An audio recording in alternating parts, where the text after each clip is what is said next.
प्रभु जी आ रहे हैं, सब लोग जरा तालियों से स्वागत करिए इनका।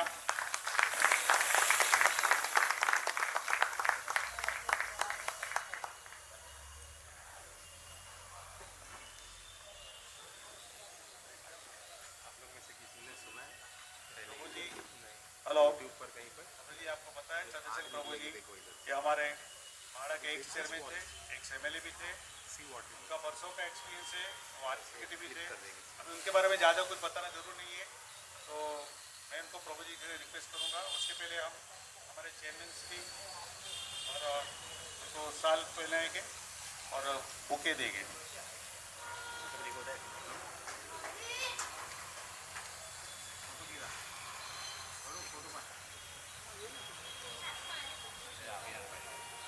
दादा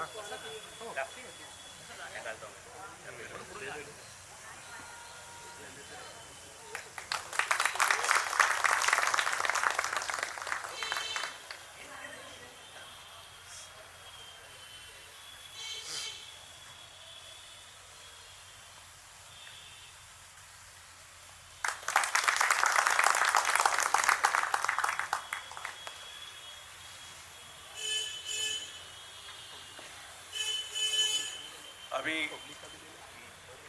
प्रभु जी को एक आग्रह करते हैं कि अपने जो भी है मेहमानों के सामने आपका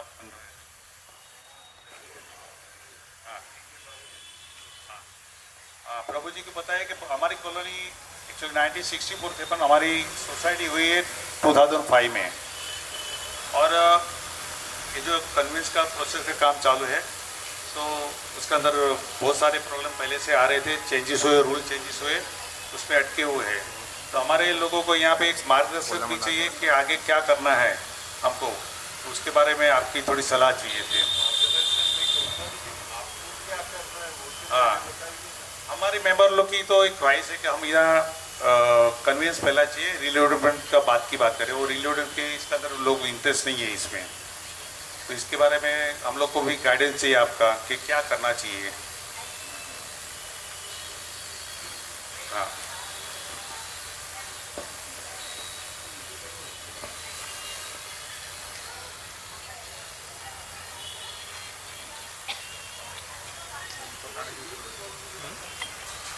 अपने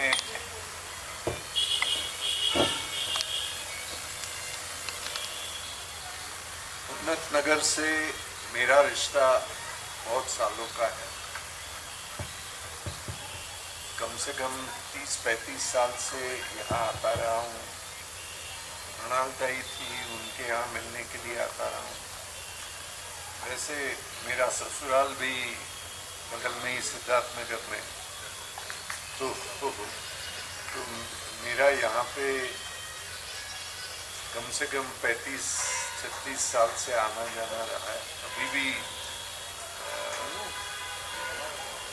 मेरे वाइफ की फैमिली यहीं पे, तो ये पूरा इलाका जाना पहचाना है, सब चीज़ें जानते हैं। लोखंडवाला कॉम्प्लेक्स से आशियाना से कोई आए? सर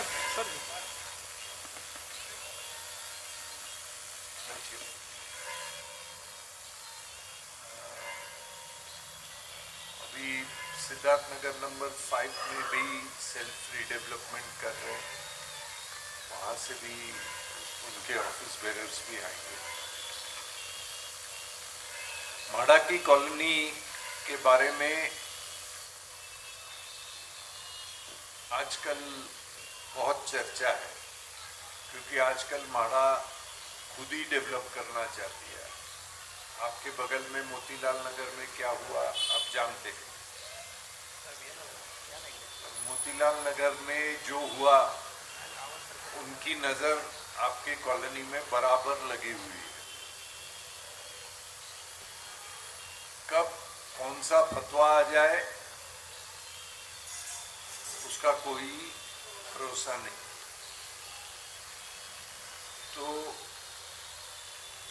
आपको अगर रीडेवलपमेंट करना ही नहीं है और एग्जिस्टिंग जो है उसको, जो भी आपने इलीगल बनाया है उसको रेगुलराइज करना है तो वो भी किया जा सकता है। जैसे आपके आज की स्ट्रक्चर्स हैं उसको डिमोलिश करके हर एक को उसी जगह में पक्का रो हाउस अगर बनाना है, जितना एरिया आज आप कंज्यूम करते हैं उतने ही एरिया का वो भी किया जा सकता है, लेकिन उसके एफएसआई का पैसा माड़ा को भरना पड़ेगा और वो माड़ा के दाम पे भरना पड़ेगा। उतना भरने की आप सबकी तैयारी होगी तो फिर कोई बात ही नहीं है, फिर कन्वेंस भी हो जाएगा, वो पैसा भी भरा जाएगा। जैसे आज आपके आगे पीछे आपने आगे पीछे ऊपर नीचे सब जगह में जो बढ़ाया है वैसे नहीं कर सकते। उसको ठीक से जितना भी आपको जो एफएसआई मिलेगा वो सबके अंदर 109 लोगों में बटा जाएगा और हर एक को अपना अपना बना लेना पड़ेगा, तो कन्वेंस भी हो जाएगा, रहेंगे भी आप जैसे। लेकिन कुछ लोगों को अगर रीडेवलपमेंट करना है तो रीडेवलपमेंट भी कर सकते हैं। उसके लिए आपको पक्का कोई निर्णय लेना पड़ेगा। निर्णय लिए बगैर मुझे बुला के मैं क्या मार्गदर्शन कर सकता हूँ।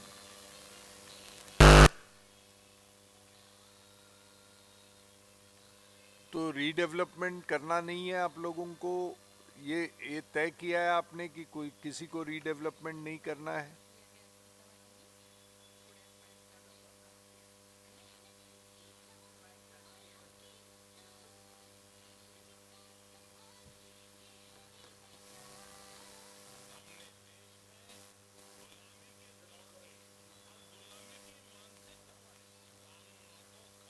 तो ही चालू आहे वाटतं।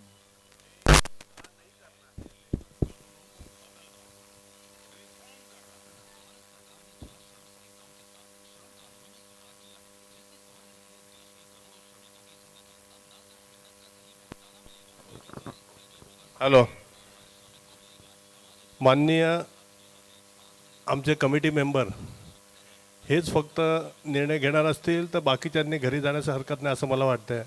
त्यांनी कुठल्या मीटिंगमध्ये असा प्रस्ताव मांडला की रिडेव्हलपमेंट करायचं किंवा नाही करायचं, ह्या इथे जमलेल्या सर्वांपैकी मला हात वर करून सांगा की यांनी मीटिंग घेतलेली आणि सांगितलेलं आहे की आम्हाला रिडेव्हलपमेंट करायचं नाही आहे, असं कोणी निर्णय घेतला आहे? सगळ्यांना तुम्ही निर्णय घेऊ नका, तुम्ही कमिटी मेंबर आहे, तुम्ही जाहीर करा। कमिटी मेंबर नागरिक करतील ना, जे टेनंट आहे ते नक्की करतील। तुम्ही डायरेक्ट कसं सांगता नाही करायचं? फक्त 2 माणसाच्या यांनी होणार नाही ना। मग कुठली मीटिंग घेतली होती त्याच्या आधी? तुम्ही नाही घेतलेली आहे ना? या संदर्भात मीटिंग घेतली आहे? कन्व्हेन्सच्या बाबतीत कधी सगळ्यांची जनरल मीटिंग घेतलेली आहे? घेतलेली आहे का? मग तुम्ही आज प्रमुख पाहुणे त्यांना बोलवलं, सन्माननीय पाहुणे आलेले आहेत, आज ते अतिशय विद्वान आणि असे आपले चांगले मार्गदर्शक आहेत, तर त्यांच्यासमोर नको ते विषय तुम्ही मांडून, पण तुम्हाला त्याबद्दल ज्ञान तर घ्या, करायचं नाही करता नंतरचा प्रश्न आहे। तुम्ही डिसिजन घेणारे कोण आहेत? कोणी घेतलेला डिसिजन आहे?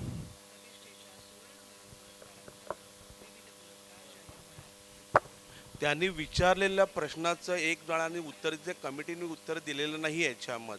याच्यामध्ये कोणत्याही कमिटीने डिसाईड नाही केलेलं आहे। त्यांनी प्रश्न विचारला, तो प्रश्नाचं उत्तर फक्त मी एक सिंगल याच्यामध्ये दिलेलं आहे। त्यांनी प्रश्न विचारलेला आहे, माईक सर्वांच्या हातामध्ये मिळालेला आहे, माईक सर्वांच्या हातामध्ये मिळालेला आहे। त्याच्यामध्ये पण बोलायचं प्रश्न, पण आमच्या वतीने बोलायचंच नाही आम्हाला। मी माझं पर्सनल मत दिलेलं आहे। मी अरे सर्वांना नाही, त्यांनी विचारलेल्या प्रश्नाचं हा एजीएम मध्ये ऑलरेडी डिसाईड झालेलं आहे। हा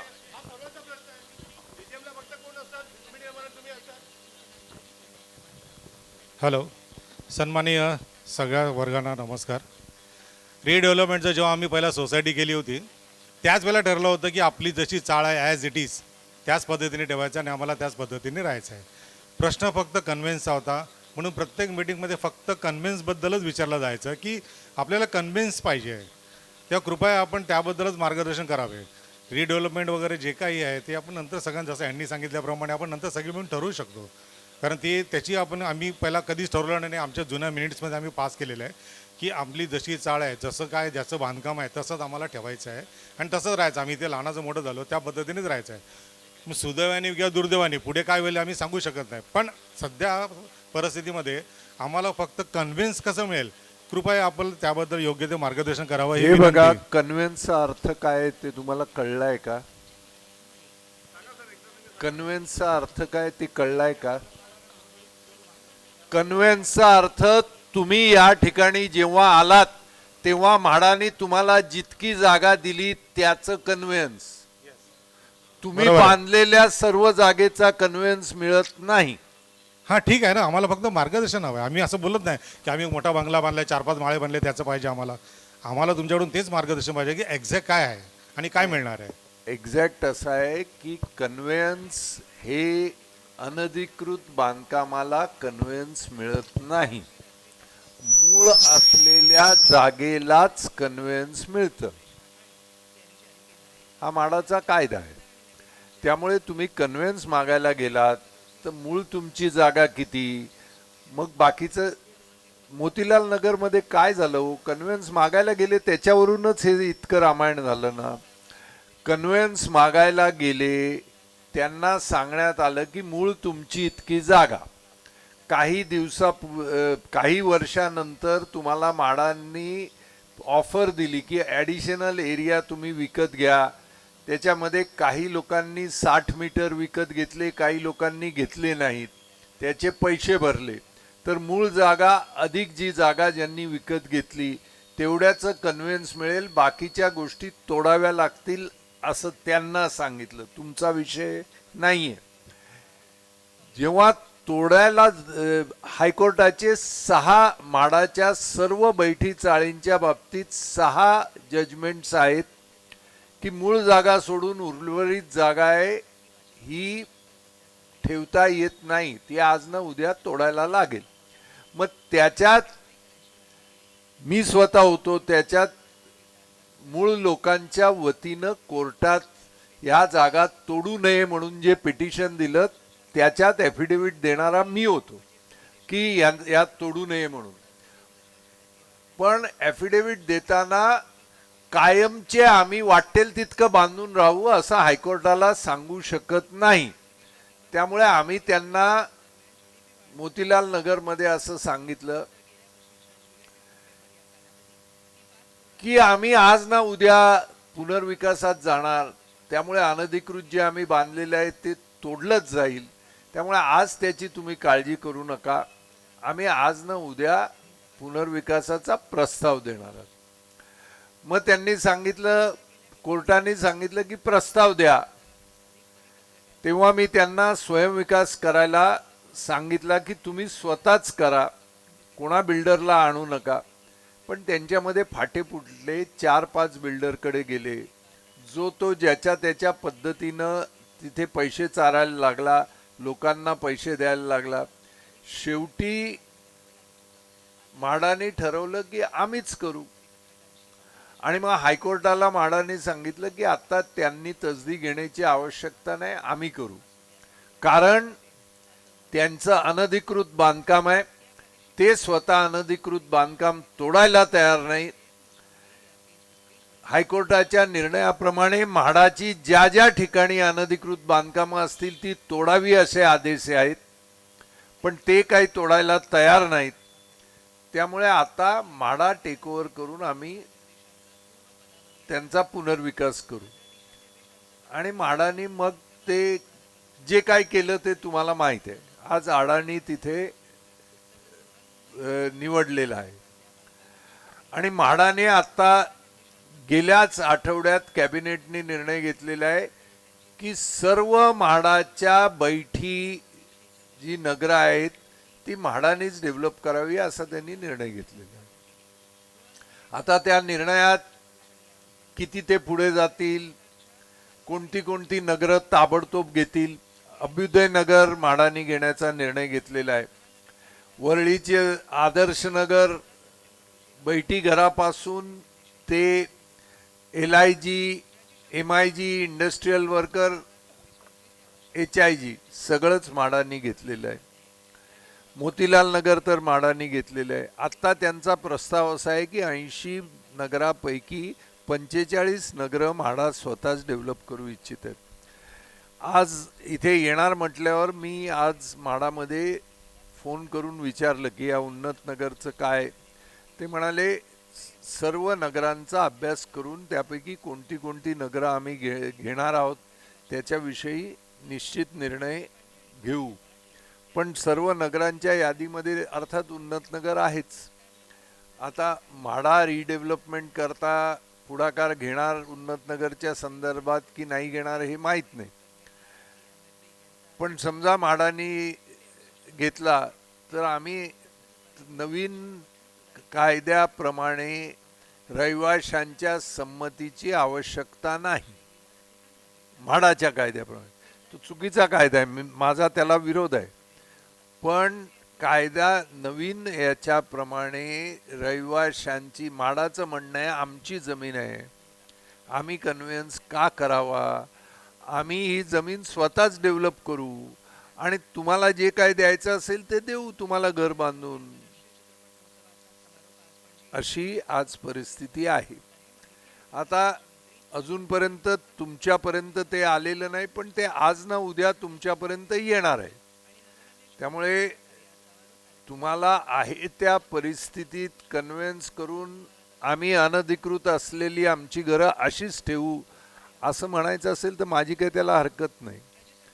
पण अशा पद्धतीनं तुम्ही राहू शकता असं तुम्हाला वाटत असेल, तुमचा समज चुकीचा आहे, एवढंच मी सांगू शकतो. आता पुनर्विकास म्हणजे बिल्डिंगमध्ये न जाताना तुमची आहेत ती घरं पक्की करून प्रत्येकाने आपापल्या घरावर जर राहायचं असेल तर ते शक्य आहे. पण त्याच्याकरता तुमची मूळ जागा सोडून उर्वरित जागा जी आहे ती म्हाडाकडून तुम्हाला विकत घ्यावी लागेल, त्याचं प्रीमियम म्हाडाकडे भरावं लागेल आणि मग रस्त्यापासून जितका एरिया सोडायला पाहिजे किंवा काय तेवढा सोडून एक नीट प्लॅन प्रत्येक घराचा तुम्हाला द्यावा लागेल आणि त्या पद्धतीनं तुमचं घर तुम्ही रिसेट करून करू शकता आणि कायमचे आहात त्याच ठिकाणी तुमच्या घरामध्ये जितका एरिया तुम्हाला मिळेल FSI कॅल्क्युलेशनमध्ये तो सगळ्यांनी वाटून घ्यायचा आणि ज्याने त्याने आपल्या घरात राहावं, त्याला काहीच अडचण नाही, त्याला कोणीही तुम्हाला विरोध करू शकत नाही. पण आहे त्या आजच्या परिस्थितीतच आम्ही राहू असं तुम्ही म्हटलं तर तुम्हाला माझ्या खूप शुभेच्छा.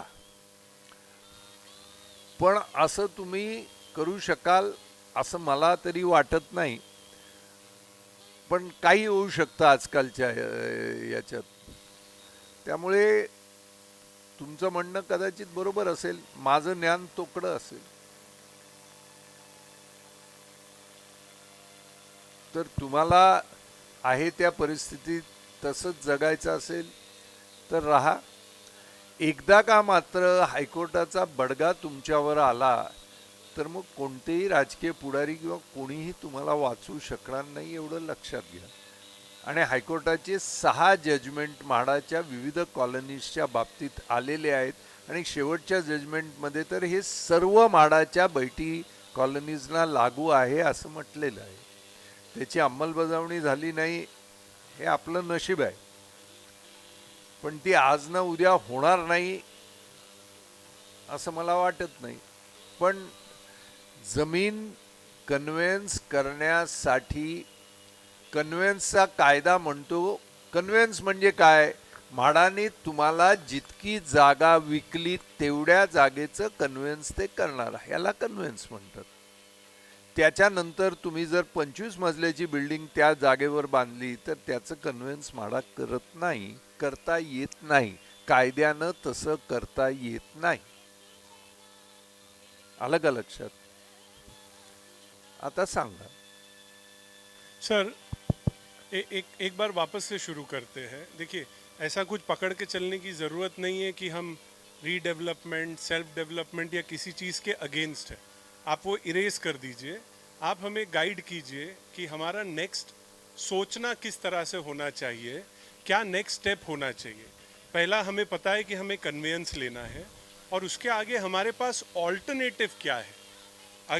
एक सब सोचते हैं कि बिल्डर आएगा, बिल्डिंग बनाएगा, समझिए उसको साइड, आप बताइए और क्या ऑल्टरनेटिव्स है कि हमारी जानकारी नाही, बढ़े। आता तुमच्या सारखेच सिद्धार्थनगर नंबर 5 आहे प्रबोधन याच्या समोर, त्याचे चेअरमन सेक्रेटरी आता येणार आहे तिथे, माझ्याशी त्यांचं बोलणं झालं।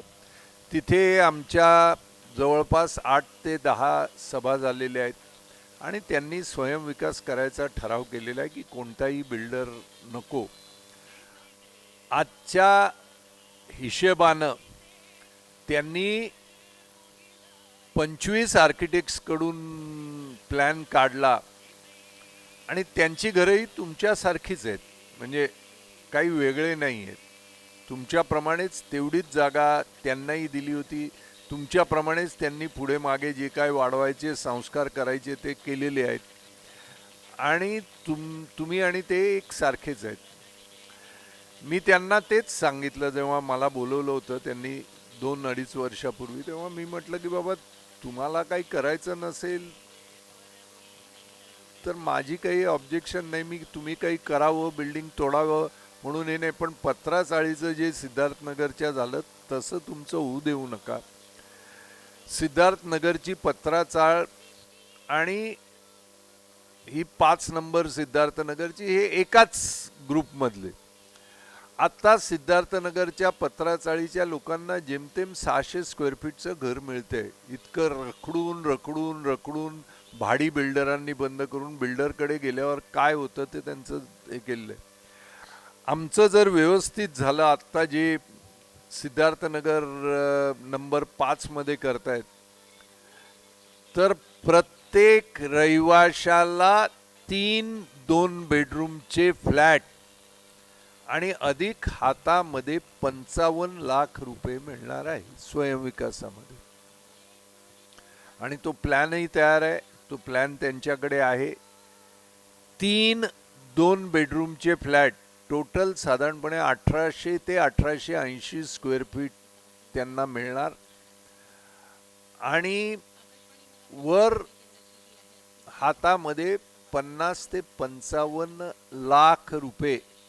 तिथे बिल्डर नाही, जे काय करणार ते स्थानिक लोकच करणार। बिल्डर देतो त्यापेक्षा अधिक एरिया, बिल्डर देतो त्यापेक्षा उत्तम प्लॅन, बिल्डर देतो त्यापेक्षा चांगल्या प्रतीचं बांधकाम, बिल्डर देतो त्यापेक्षा वेळेवर बांधकाम, आणि आपल्याला जितकी सध्या आपल्या वापरात जागा आहे किंबहुना त्यापेक्षा थोडीफार अधिक जागा आपल्याला मिळू शकते। हे त्यांच्या योजनेमध्ये आपण सिद्ध करून दाखवलेलं आहे, प्लॅन तयार झाला आहे, अजून बांधकाम नाही सुरू झालं। त्यांची म्हाडाची आता फायनल स्टेजला बोलणी चालू आहे। तर म्हाडाकडून जो FSI म्हाडाने त्यांना ओरिजिनल दिला होता तो सोडून उरलेला FSI ते विकत घेणार आहेत आणि ते विकत घेऊन आपली घरं बांधून उर्वरित जी जागा मिळते ती उर्वरित जागा विकून त्यातून मिळालेल्या पैशातून म्हाडाचे पैसे ते चुकते करणार आहेत आणि ते चुकते केल्यावर जे उरेल ते पैसे सगळ्यांमध्ये समान वाटून घेणार आहेत। याला स्वयंविकास म्हणतात। इथे कोणी बिल्डर नाही, कोणी बाहेरचा माणूस येऊन काम करत नाही, कोणाला तुम्ही इरिवोकेबल पॉवर ऑफ अटर्नी द्यायची नाही, कोणाला कन्सेंट द्यायचं नाही। जे काय करायचं ते तुम्ही स्वतः करता करायचं। जो त्या प्रोजेक्टमधून फायदा मिळेल तो तुम्हाला मिळेल आणि त्या फायद्यातून तुमची घरं किती व्हावी हे ठरवण्याचा निर्णय तुम्ही घ्यायचा। याला स्वयंविकास म्हणतात। या स्वयंविकासाची योजना पूर्ण मुंबईमध्ये 1780 सोसायट्यांनी लागू केलेल्या आहेत। तुमच्या इथे जवळ चारकोपमध्ये जवळपास 8 ते 10 सोसायट्या झालेल्या आहेत। विलेपार्लेला 400 फुटाच्या ठिकाणी त्यांना 1450 स्क्वेअर फीट कार्पेट एरिया मिळालेला आहे स्वयंविकासात। चारकोपमध्ये 322च्या ठिकाणी 1230 स्क्वेअर फीट त्यांना एरिया मिळालेला आहे. चेंबूरला चित्रा सोसायटीमध्ये 380 स्क्वेअर फीटच्या ठिकाणी जिथे बिल्डर 500च्या वर 1 फूट देत नाही म्हणतायत, तिथे तिथल्या रहिवाशांना बिल्डिंगी तयार झालेल्या आहेत. 1250 स्क्वेअर फीट कार्पेट एरिया मिळाला आणि उरलेले पैसे बँकेत ठेवले आणि प्रत्येक मेंबरला दर महिन्याला 40,000 रुपये पेन्शन मिळतं. पेन्शन तुम्ही जाऊन बघा, भेटा. हा स्वयंविकास आहे. इथे कोणी बिल्डर नाही. जो प्रॉफिट मिळतो ते सगळ्यांमध्ये वाटून घ्यायचं. एरिया जो मिळतो तो सगळ्यांनी ठरवेल तितकं आपसामध्ये वाटून घ्यायचं. प्लॅन आर्किटेक्टकडून तयार करून घ्यायचा. बांधकाम बिल्डर देतो तो बांधकाम तज्ज्ञ नाहीत. चांगल्यात चांगलं उत्तमात उत्तम बांधकाम करणारे जे देशातले टॉपमोस्ट लोक आहेत बांधकाम तज्ज्ञ, त्यांच्याकडून बांधकाम करून घेणार. टेंडर काढून ज्याचं टेंडर योग्य वाटेल त्याला काम देणार आणि एक्स्ट्रा एरिया विकून त्यातून जे पैसे मिळतील त्यातून आपल्या खर्चाची जर आपण काही कर्ज वगैरे काढली असतील ती फेडून उरलेले पैसे हे आपसामध्ये वाटून घेणार. याला स्वयंविकास असं म्हणतात. ते स्वयंविकास कधी? त्यांना पुनर्विकास करण्याची इच्छा होती म्हणून मी स्वयंविकास सांगितलं. तुम्हाला पुनर्विकास करायचाच नसेल तर स्वयंविकास किंवा बाकीचं बोलण्याचा काही विषय उद्भवत नाही. त्यामुळे कन्व्हेन्सला तुम्हाला माझ्याकडून जी मदत पाहिजे ती मिळू शकेल, पण ती कशापुरती? जितका एरिया तुम्हाला म्हाडाने मूळ दिला तो तुमच्या नावावर करून देण्याकरता कन्व्हेन्स आहे. मग त्यावेळेला तुम्ही अनधिकृत केलेल्या बांधकामाचं काय याची नोटीस जर म्हाडाकडून आली तर त्याला काय उत्तर द्यायचं हे तुम्ही ठरवा. त्याच्यात मी काय बोलू शकणार?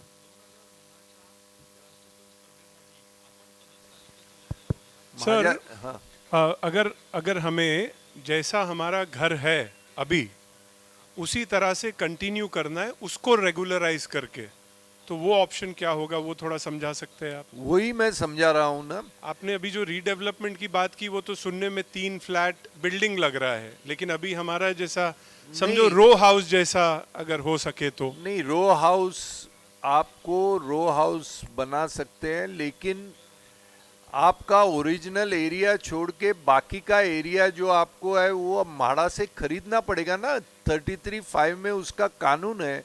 उस कानून के तहत आप खरीद सकते हो क्या?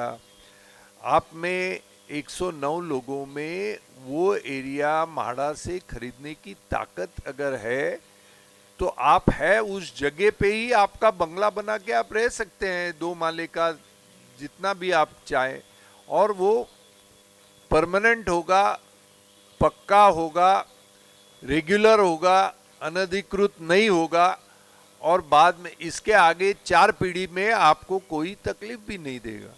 वो कर सकते हैं, लेकिन फायर ब्रिगेड को जाने के लिए रास्ता देना पड़ेगा.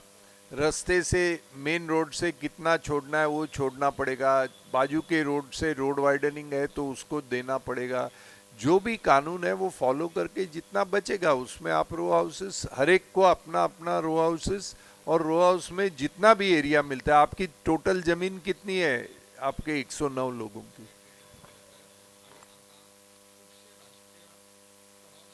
टोटल जमीन कितनी है आपकी? 5,500 square metres. 5,500 square metres. 5,500 square metre. तो आज के कानून के हिसाब से आपको कम से कम 15,000, 16,000 और फंजिबल और प्रोरेटा मिलके कम से कम भी पकड़ेंगे तो भी 2.25 लाख स्क्वायर फीट तक का आपको एफएसआई मिलेगा.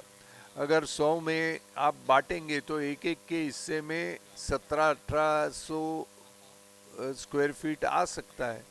लेकिन वो आने के लिए जो म्हाडा को प्रीमियम भरना है, बीएमसी को प्रीमियम भरना है, वो आपको कहीं ना कहीं से तो भरना पड़ेगा ना, वो भरे तो आपको आपका घर आप बना सकते हैं, कोई प्रॉब्लम नहीं है। या फिर 2 ग्रुप बनाइए कि जो इतना पैसा भर के अपनी जगह पे ही अपना घर रखना चाहते हो वो वहाँ रखे, जिनको नहीं रख उतना पेमेंट नहीं कर सकते वो एक साथ में मिलके बिल्डिंग बनाए और एक्स्ट्रा एरिया बेच के जितना फ्री में मिल सकता है उतना फ्री में ले ले। वो भी 1,500 पौने 2,000 स्क्वायर फीट फ्री में मिल सकता है तो उतना ले ले। कितना होगा वो कैलकुलेशन करके निकलेगा, जो भी निकलेगा आपका है, कोई बाहर वाला आदमी तो लेके नहीं जाएगा। अगर आप सेल्फ डेवलपमेंट में जाएंगे तो बिल्डर के पास जाने से बिल्डर आपको कुछ जैसे सिद्धार्थनगर पत्राचाल में किया 500-600 स्क्वायर फीट दे के फिर रखड़ाएगा, भाड़ा देगा नहीं देगा क्या करेगा उसका कोई भरोसा नहीं।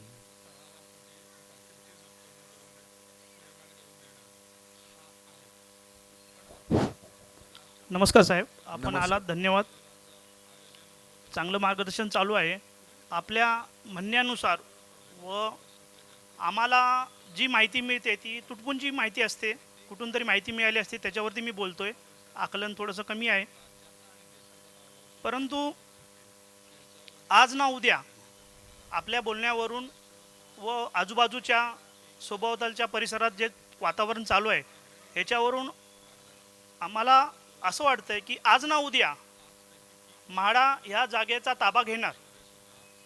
हे उघड आहे, हां. हे आज ना उद्या वाटण्याचा प्रश्न नाही. कॅबिनेटने निर्णय घेतलेला आहे की म्हाडाच्या सर्व बैठी कॉलनीजमध्ये शक्यतो म्हाडाच ते डेव्हलप करेल. आता शक्यतो म्हटल्यामुळे काही लोक म्हणतात त्या शक्यतोमध्ये आम्ही नाही. आता निवडणुकीत तुम्हाला सांगतील नाही, आता तुम्हाला नाही, पण ते शेवटी करता करविता धनी मालक कोण आहे? म्हाडा म्हाडाचा मालक कोण आहे? सरकार.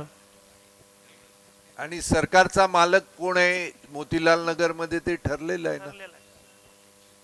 अडाणी जिंदाबाद. आता त्यांची नजर तुमच्यावर गेली आहे म्हटल्यावर तुम्ही किती दिवस त्यांच्यापासून पळणार? तुमचा एअरपोर्ट त्यांच्याकडे आहे, तुमचा पोर्ट त्यांच्याकडे आहे, तुमची धारावी त्यांच्याकडे आहे, तुमच्या इथली डोंगरावरची पूर्ण जमीन त्यांच्याकडे आहे, तुमचे मोतीलाल नगर त्यांच्याकडे आहे. तर एवढूसा उन्नत नगर राहील का त्यांच्या नजरेच्या बाहेर? याचा विचार करा. आणि मग नंतर रडण्यात काय उपयोग नाही. एकदा का फायनल निर्णय झाला की मग तुम्ही किती आदळापट केली, कारण हायकोर्टाने सुद्धा त्यांच्या बाजूने निकाल दिलेला.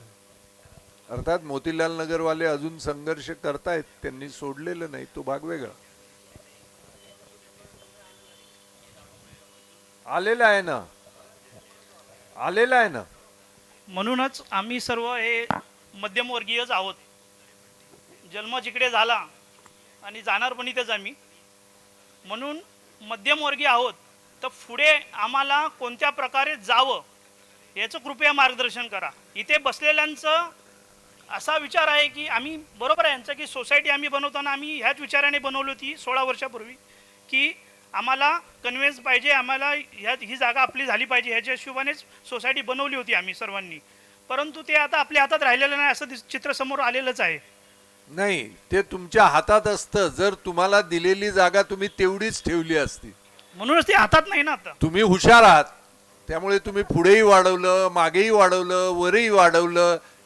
प्रश्न तो नाहीये, प्रश्न तुम्ही केलेल्या कामाचा आहे. नाही, म्हणूनच बोलतो, ती जागा जर आम्ही कन्व्हेन्स करायचं बोललो की जेवढी आम्हाला दिलेली आहे, आमच्या मागची हक्काची आहे, तीच जागा जर कन्व्हेन्स केली तरी बाकीची जागा आम्ही सोडू शकत नाही. मग म्हणूनच त्याचे पैसे द्यावे लागतील ना. आणि ते पैसे देऊन जितकी जागा तुमच्या वाट्याला आहे ती विकत घ्यावी लागेल. त्याचा पूर्ण मुंबईच्या सर्व बैठी चाळींना जो नियम आहे तोच तुम्हाला लागू होणार. तुमच्याकरता वेगळा नियम काही होणार नाही. त्या नियमाप्रमाणे, ज्या नियमाप्रमाणे आता सिद्धार्थनगर 5 मध्ये आम्ही पैसे देऊ करतो तेच नियम, त्याच नियमाने तुम्हाला पैसे देऊ करावे लागणार. तुमच्याकडे पैसेही नाहीत म्हाडाकडून ते विकत घेण्याचे, पुनर्विकासही करायचा नाही आणि आहे त्याच पद्धतीनं राहायचं, तर मग शेवटी अडाणीच, वेगळा काय मार्ग नाही राहत. साहेब तो- नमस्कार. साहेब नमस्कार. एक फक्त प्रश्न होता, जर पुनर्विकास जर आपल्याला करायचा असेल तर आपले जे सभासद असतात त्यांना किती स्वतः काय खर्च करावा लागतो, किंवा बँक सहजासहजी लोन देते किंवा काय? नाही, आता सिद्धार्थनगर नंबर 5 मध्ये आम्ही स्वयं पुनर्विकास करतोय.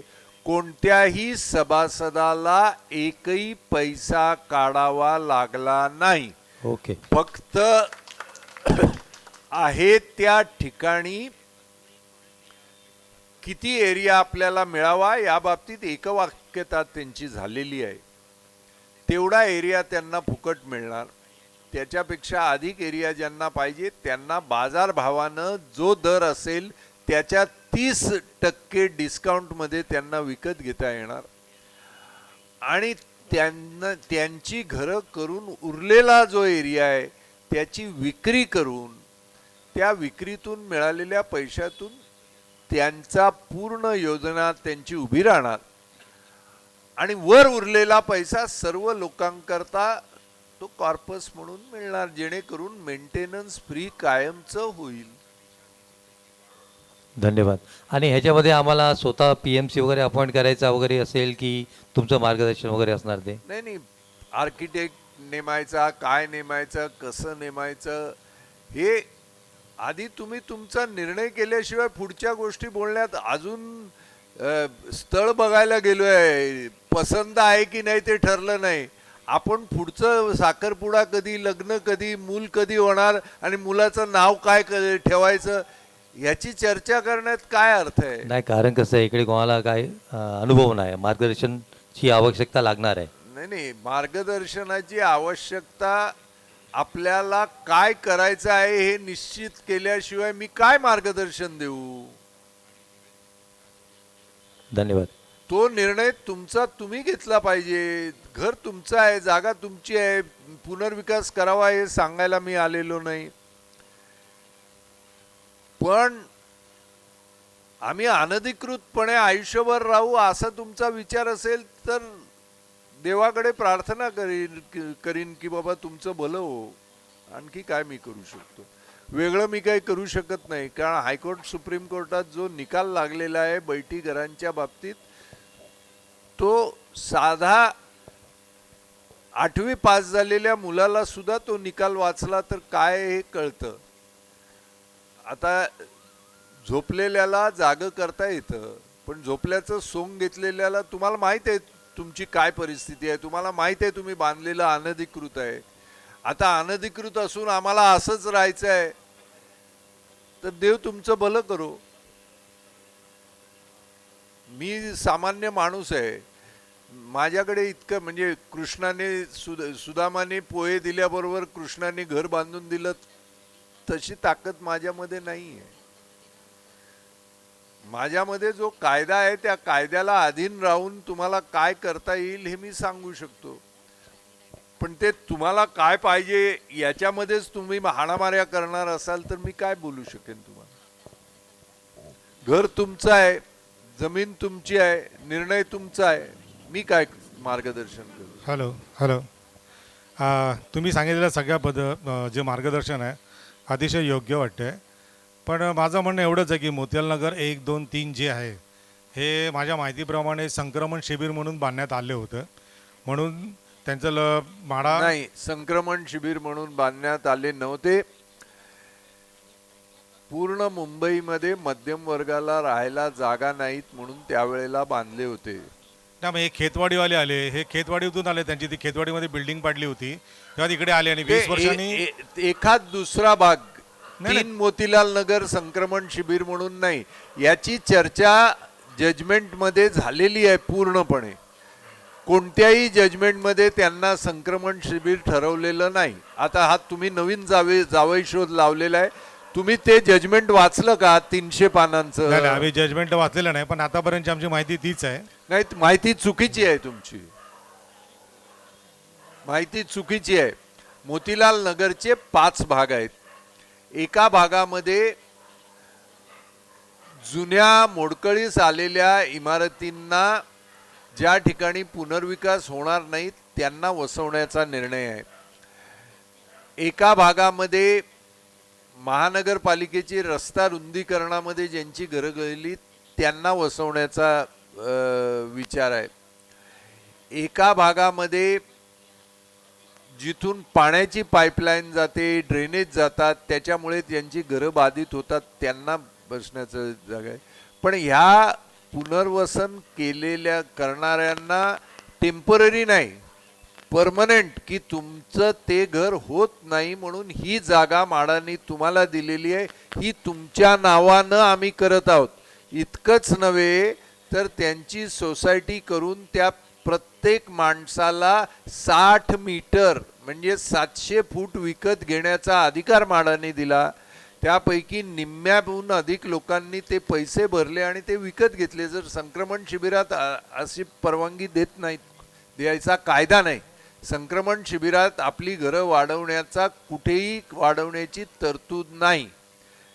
यांना अधिक एरिया म्हाडाने का विकला? संक्रमण शिबिरात असते तर अधिक एरिया विकला असता का संक्रमणवाल्यांना?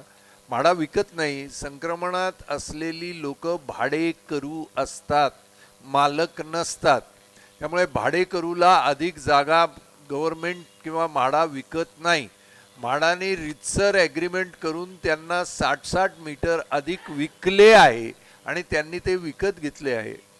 25-30 वर्षापूर्वीची गोष्ट. हे विक्री घेण्याचा याचा अर्थ ते ट्रान्झिटमध्ये नाही. हे हायकोर्टानेही तसंच म्हटलेलं आहे की यांना ही परमनंट जागा म्हणून दिलेली आहे.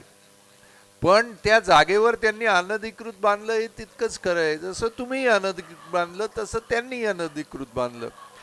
पण त्यांचं म्हणणं असं आहे की आम्ही अनधिकृत पैकी बहुतांशी भाग म्हाडाकडून विकत घेतलेला आहे. तुमच्याकडे तसं देखील नाही आहे. त्यामुळे तुमचं देव भलं करो हेच मी बोलू शकतो. आणखी मी काय बोलू शकतो?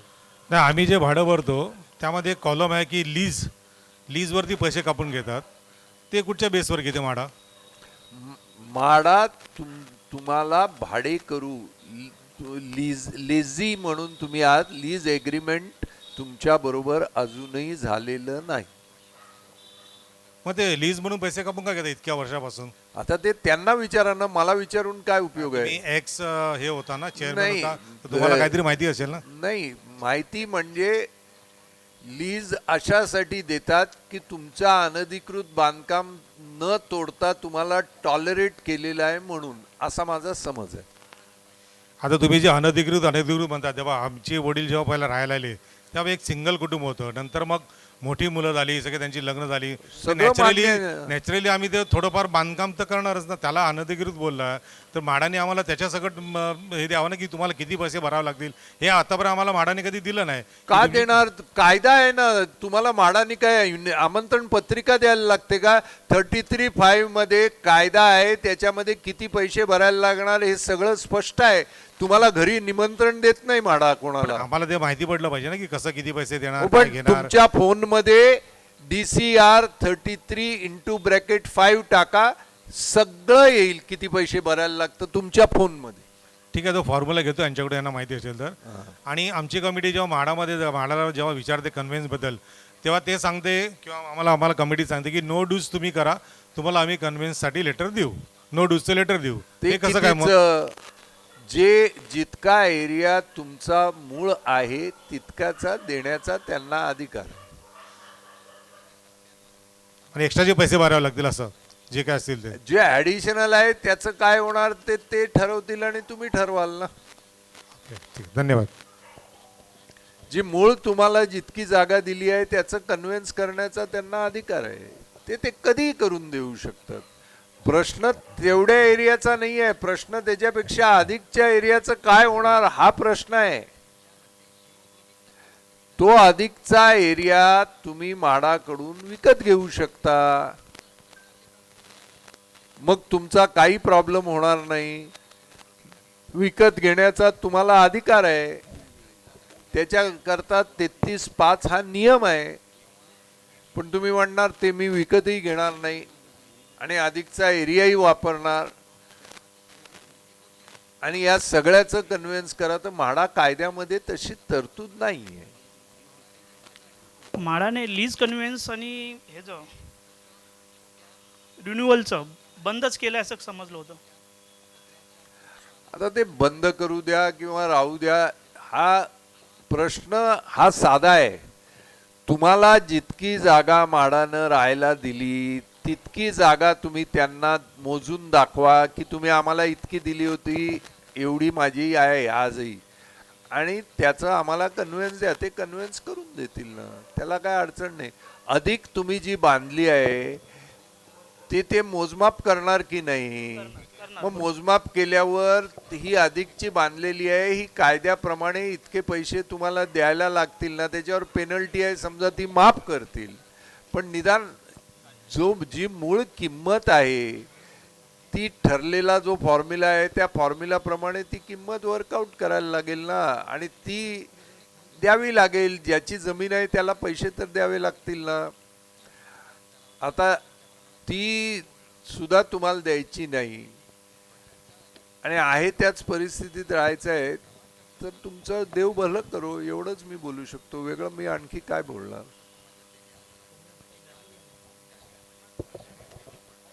हां सर, आता मला असं विचारायचं आहे की ही जी तुम्ही आता म्हणालात सिद्धार्थनगर 5 नंबर, जी तुम्ही आता स्वयं पुनर्विकास म्हणताय, त्यांचा कन्व्हिन्स झालेला आहे का? नाही, ही स्कीम आता सबमिट झाली ना. नाही, स्कीम सबमिट नाही, आता त्यांचा करंटली आहे का? अहो, स्कीम सबमिट केली की स्कीमच्या हिशेबानच कन्व्हिन्स होतो. एवढे पैसे या स्कीमचे भरायचे आपण मान्य करायचं आणि ते कन्व्हिन्स देतात आणि ती स्कीम मंजूर करून LOI सँक्शन करतात. थँक्यू.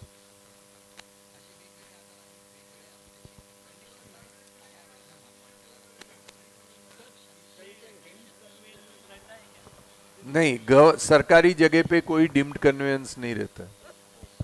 सर आप ये अभी स्कीम की जो बात कर रहे थे, थोड़ा इलैबोरेट करेंगे? वो समझ में नहीं आया किस स्कीम की बात कर रहे थे आप. आपकी जो जगह है उस पे करीब करीब 2 लाख फुट कंस्ट्रक्शन पॉसिबल है.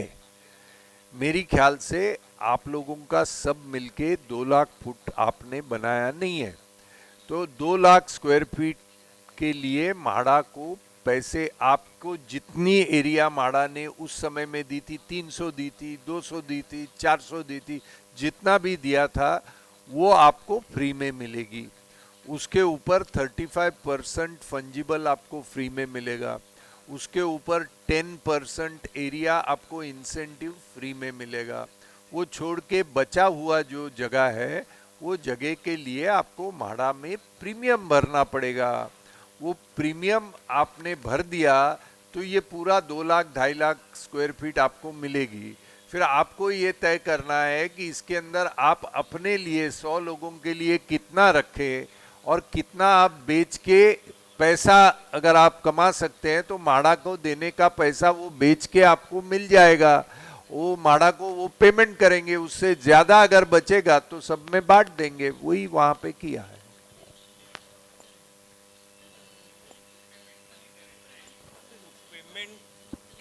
इकट्ठा कर सकते हैं क्या? उसका कुछ स्वयं विकासासाठी पेमेंट 6 हप्त्यामध्ये करण्याची फक्त सेल्फ डेव्हलपमेंटला ती तरतूद आहे.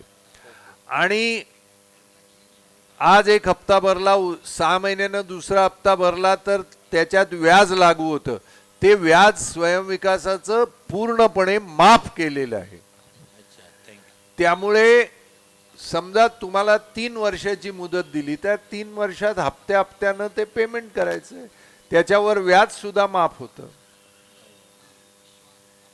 हे स्वयं विकासाला, म्हणजे बिल्डरकडे गेलं तर हे मिळत नाही.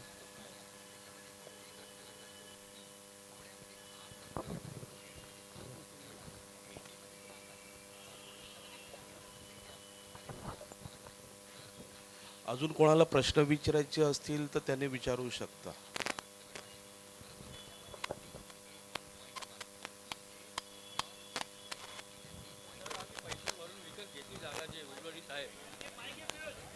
आम्ही पैसे घेऊन उर्वरित जागा जी विकत घेतली म्हाडाकडून जे घेणार आहेत पुढे त्याच्यानंतर पण रिडेव्हलप करावं लागेल का त्याच्यामध्ये म्हाडा गरजच नाही. त्याच्यामुळे गरज नाही. पण रस्ता रुंदीकरणामध्ये तुम्ही वाढवलेली जागा लागेल ती मागे घ्यावी लागेल. जे काही कायद्यानं नियम आहे, उद्या आग लागली तर फायर ब्रिगेड कुठून जाणार? त्या तुमच्या 100 लोकांमध्ये जे ग्राउंड+2 ला जे नियम लागू होतील ते सर्व नियम समजून कसं काय ॲडजस्ट करायचं असेल त्या पद्धतीनं आर्किटेक्टला बोलवून प्लॅन तयार करू आणि त्याच्याप्रमाणे तुम्ही जाऊ शकता. त्याला तुम्हाला कुठेही अडचण आहे असं मला वाटत नाही. म्हणजे ते प्रश्न हेच होता की नंतर रिडेव्हलपची गरज नाही, कोणाला त्रास कोणालाही नाही आहे जर हे प्रोसिजर केली तर. तुम्ही जर ठरवलं की आम्हाला बैठीच राहायचं आहे, तुमच्यापैकी काही लोकांनी ठरवलं की आमच्याकडे द्यायला पैसे नाही आहेत, मग ते पैसे यायचे तर आम्ही 25 लोक मिळून हा एक प्लॉट घेऊ आणि आम्हाला 1,500 फूट फ्री जर फ्लॅटमध्ये मिळाले तर उरलेले विकून त्यातून मिळालेल्या पैशातून आमचा फ्लॅट फ्री निघेल आणि आम्हाला मेंटेनन्स करता कॉर्पस निघेल, आम्ही कायमचे फ्रीमध्ये राहू, असं ठरवलं तर तसंही करता येईल. धन्यवाद साहेब. तो निर्णय तुमचा आहे, तो माझा नाही आहे. सर जस्ट फॉर क्लैरिटी, आप ऐसा कह रहे हैं कि अगर हमने एफएसआई और टीडीआर खरीद लिया, हमारे जो एक्सटेंशन है ऑन एन एवरेज सबका 1500 स्क्वायर फीट का होगा, ऑन एन एवरेज, किसी का ज़्यादा किसी का कम. तो अगर 1500 स्क्वायर फीट का अगर हम म्हाडा से खरीद के लेते, जैसे पीयूष भाई बोल रहे थे, एक टेंटेटिव कॉस्ट बता सकते हैं आप? Tentative sir. नहीं, वो 33(5) के फॉर्मूला के मुताबिक वो कॉस्ट वर्कआउट करने का एक फॉर्मूला है. वो फॉर्मूला क्या बोलता है कि रेडी रेकनर की land price divided by cost of construction, ये रेशियो आता है. मतलब कॉस्ट ऑफ कंस्ट्रक्शन मान लीजिए 3,000 रुपया पर फुट है और रेडी रेकनर की लैंड प्राइस मान लीजिए 10,000 रुपया है, तो आपका रेशियो 3 आता है, किधर 2 आता है, किधर 1 आता है, किधर 5 आता है. तो कौन से रेशियो के लिए कितना पैसा भरना है वो परसेंटेज मिलता है, वो भी उसी के अंदर लिखा हुआ है. वो परसेंटेज मान लीजिए आपका 50% आया तो रेडी रेकनर की जो कॉस्ट है टोटल 5,000 मीटर की आपके जमीन की, उसकी कॉस्ट का 50% आप भरेंगे तो वो पूरी जमीन आपके नाम पे आएगी. उसका पूरा पेमेंट आपने भर दिया तो उसके हिसाब से वो फॉर्मूला 33(5) 5 पेज है खाली, उसको पढ़िए सब लोग. उसमें जो फॉर्मूला है उसमें कुछ समझ में नहीं आता है तो मुझे पूछिए, मैं समझाऊंगा. लेकिन उसको आप अगर पढ़ते हैं तो वो खाली आपके लिए नहीं बना है. जितने भी बॉम्बे में म्हाडा के कॉलोनी है, मुंबई में मेरे ख्याल से 100-150 कॉलोनी है म्हाडा के, 80 बड़े कॉलोनी है, बाकी के छोटे छोटे कॉलोनी है. उसमें जिनको भी रीडेवलपमेंट करना है उनको एफएसआई म्हाडा से खरीदना पड़ता है और वो 33(5) के तहत खरीदना पड़ता है. तो उसका फॉर्मूला है, क्या दाम है, वो सब लिखा हुआ है. आप बैठ के कैलकुलेशन कर दीजिए. कोई बहुत बड़ा ट्रिग्नोमेट्रिक कैलकुलेशन नहीं है. 8वीं कक्षा में जिसको मैथ्स समझ में आता है, प्लस माइनस मल्टीप्लाई और डिवाइड करने की जिसकी ताकत है वो कैलकुलेट कर सकता है. साहेब, आता ह्या जागेवर कोणी कोणी कमर्शियल केले, मग त्याचा रेट त्याप्रमाणे असणार का आपल्या हिशोबाने असणार असं? आणि कोणाला समजा कमर्शियल पाहिजे जागा तर त्यासाठी काय करायला लागेल? सुरुवातीला पूर्ण जागा आपण विकत घेणार आहोत की नाही हा निर्णय घ्या. आधी जागा तुमच्या नावावर येऊ द्या. मग त्या जागेवर कोणत्या रस्त्याला लागून कमर्शियल परमिसिबल आहे, कोणत्या रस्त्याला लागून कमर्शियल परमिसिबल नाही, हे सगळं समजून घ्या आणि मग त्याच्या हिशेबानं ते विचार करता येईल ना. असं एक एक याचा विचार नाही करता येणार ना. ज्या रस्त्यावर कमर्शियल परमिशन आहे तो पूर्ण रस्ता कमर्शियल राहील. मग त्याच्यात कोणी म्हणेल नाही मला घर इथेच पाहिजे, मला कमर्शियल नको पण मी रेसिडेन्शियल इथे राहणार, मग ते कसं करायचं हे तुम्हाला विचार करावा लागेल.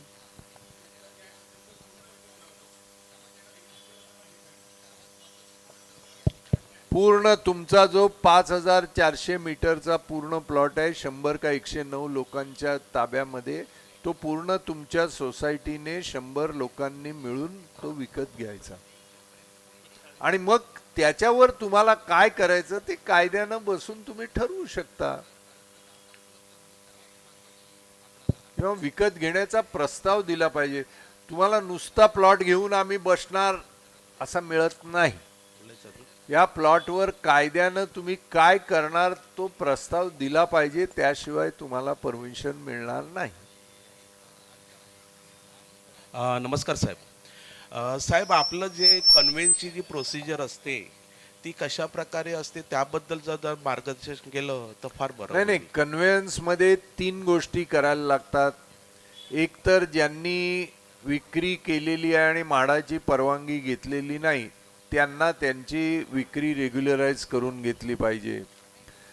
दुसरं तर मूळ जितका एरिया म्हाडाकडून दिलेला आहे तोच केवळ कन्व्हेन्सला ग्राह्य धरला जाईल. तिसरं तर म्हाडाला आत्तापर्यंत द्यायची जी काही रक्कम आहे त्याचे नो ड्यूजचं सर्टिफिकेट आपल्याला मिळायला पाहिजे. ह्या सगळ्या गोष्टी झाल्याशिवाय कन्व्हेन्सचा अर्जच आपला म्हाडा घेणार नाही.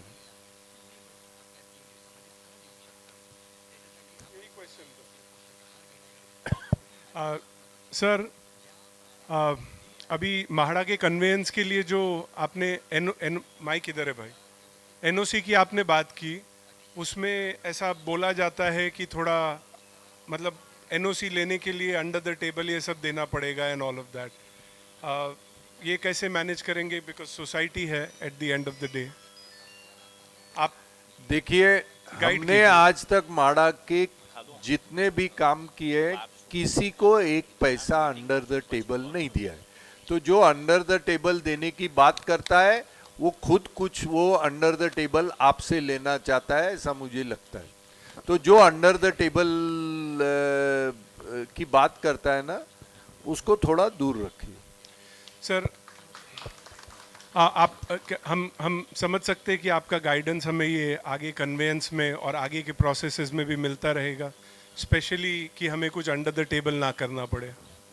नहीं, आप अगर सही रास्ते पे जाएंगे तो मैं मदद करूंगा. मैं यहाँ पे कोई कौन बनेगा करोड़पति का खेल खेलने नहीं आया हूँ आपके साथ में. मैं आपको अपना घर ठीक से करना, तो कानून से आपको चलना है, उसमें मदद करने के लिए आया हूँ. अगर आप कानून से नहीं चलेंगे तो मैं मदद नहीं करूँगा. आपके लिए दुआ करूँगा. रोज घर में पूजा होती है, जो उसमें बोलूँगा कि उन्नत नगर वालों को अच्छी बुद्धि दो.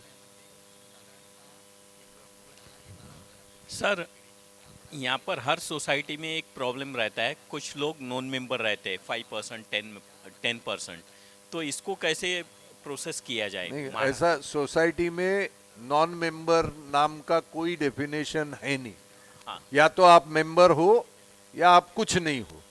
नॉन मेंबर का क्या मतलब होता है? सर, जो लोग सोसाइटी में जुड़े नहीं हैं, क्या सपोज 2-4 रूम है, वो लोग जुड़े नहीं है सोसाइटी में, तो ये जब सेल्फ डेवलपमेंट होता है तो एक कंस्ट्रेंट आ जाता है. नहीं, वो उनकी जगह वो म्हाडा के टेनेंट हो गए ना, तो वो म्हाडा तय करेगी उनका क्या करना है. ओके.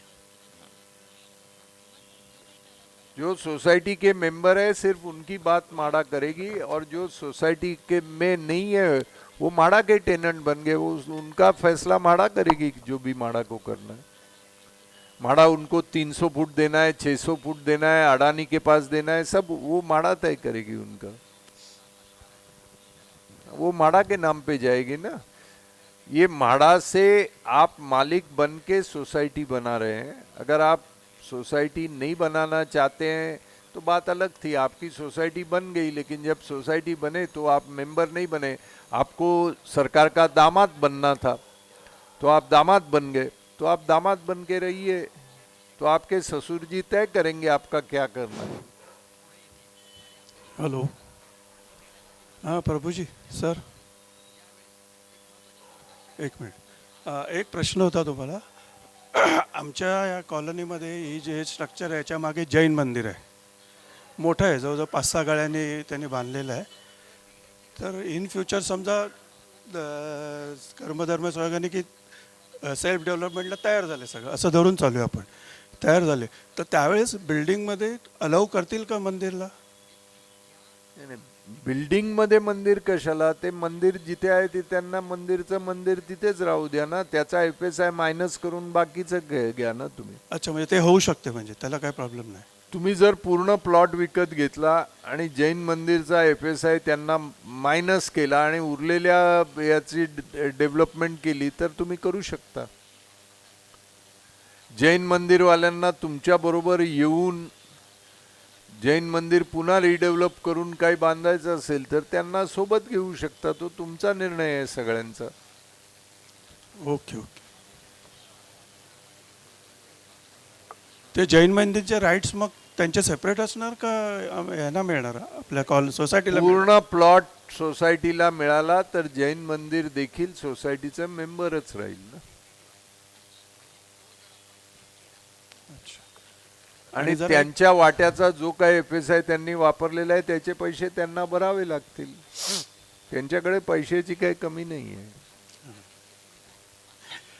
आणि एक रिक्वेस्ट करतो, मगाशी जे तुम्ही सांगितलं तसं सर्व मेंबरना तुम्ही जरा परत एकदा रिक्वेस्ट की परत एकदा एक्सप्लेन करा की जर समजा सेल्फ रिडेव्हलपमेंटला तयार झाले सगळेजण तर मेंबर्सना काय बेनिफिट मिळेल? म्हणजे तुम्ही मगाशी बोललात की 1800 फूट काहीतरी मिळेल व 50 लाख मिळतील. नाही, हे तुमच्या सोसायटीला सांगितलं नाही मी, सिद्धार्थनगर 5चं सांगितलं.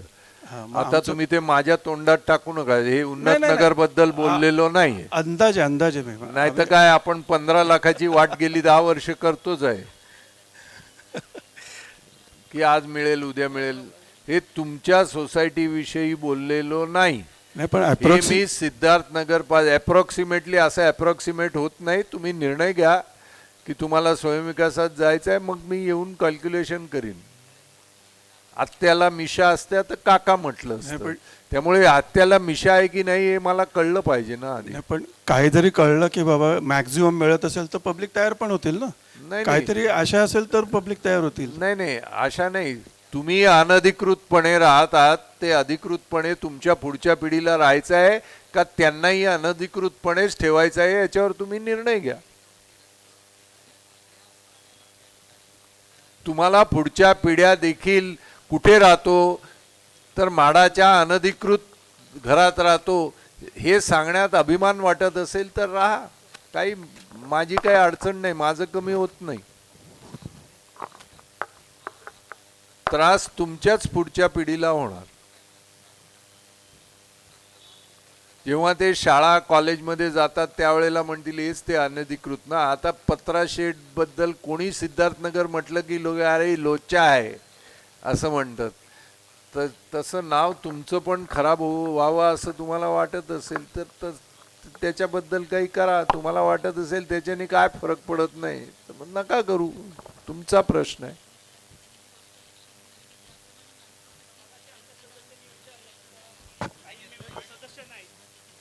त्यांना संगती घेऊन जायचं असेल,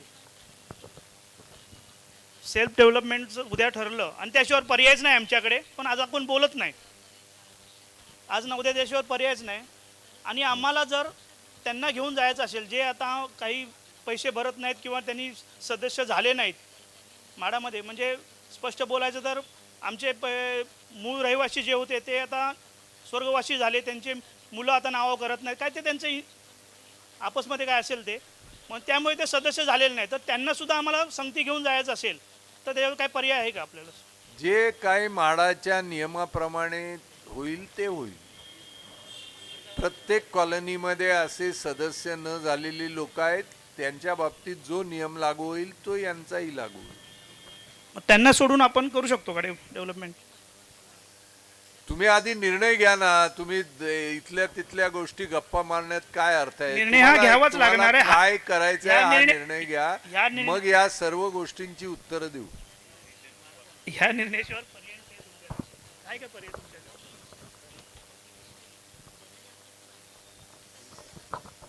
अजून कोणाला प्रश्न विचारायचे असतील तर विचारू शकता.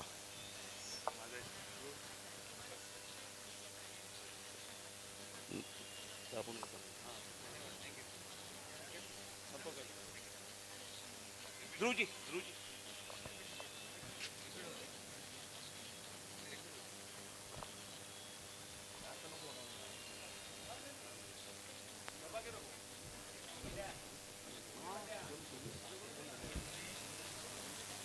हॅलो नमस्कार प्रभू सर. मी आपले महाराष्ट्र टाइम्समधले लेख नेहमी वाचत असतो आणि आता आपलं मार्गदर्शन खूप चांगलं आहे. मला एक प्रश्न विचारायचा आहे. आता उन्नतनगर 4मध्ये साधारण एक 25-30 मी कमीत कमी म्हणतोय हाऊसिंग सोसायटीज असतील आणि प्रत्येक सोसायटी त्यांनी कन्व्हेन्सची प्रोसेस चालू केली आहे. जर त्यांना कन्व्हेन्स मिळाला इन केस तर त्या स्वतः रिडेव्हलपमेंट करू शकतील का? निश्चित कन्व्हेन्स मिळाला तर स्वतः रिडेव्हलपमेंट करू शकतील, पण कन्व्हेन्स जितका एरिया म्हाडाने त्यांना दिलेला आहे तितक्याच म्हाडा कन्व्हेन्स करणार. ओके, म्हणजे प्रत्येक सोसायटी आपला सेल्फ रिडेव्हलपमेंट करू शकते. कारण इथे जो विषय चालला आहे तो आता पूर्ण उन्नत नगरचा चालला आहे माझ्या हिशोबाप्रमाणे, बरोबर? आणि ही क्लॅरिटी नाही आहे प्रत्येक इथे जे जमलेत सगळ्यांना की आपण फक्त आपल्या सोसायटीविषयी पण विचार करू शकतो. कारण आपल्या घराघरात भांडणं असतात आणि इथे आपण सोसायटीविषयी बोलतो ते शक्य होणार नाही. नाही, हे तुमच्या 100 लोकांपुरतच बोलणं चालू आहे. ओके, हे बाकीच्या उन्नत नगरांशी काही विषय बोलणं नाही चालू आहे. हॅलो, सध्या इथे जमलेली जी लोक आहेत ती 100 लोकांचे ज्या उन्नत नगरचा आहेत त्या तेवढ्या पुरतच ही चर्चा आहे. ठीक आहे, पॉईंट नोटेड सर, थँक्यू.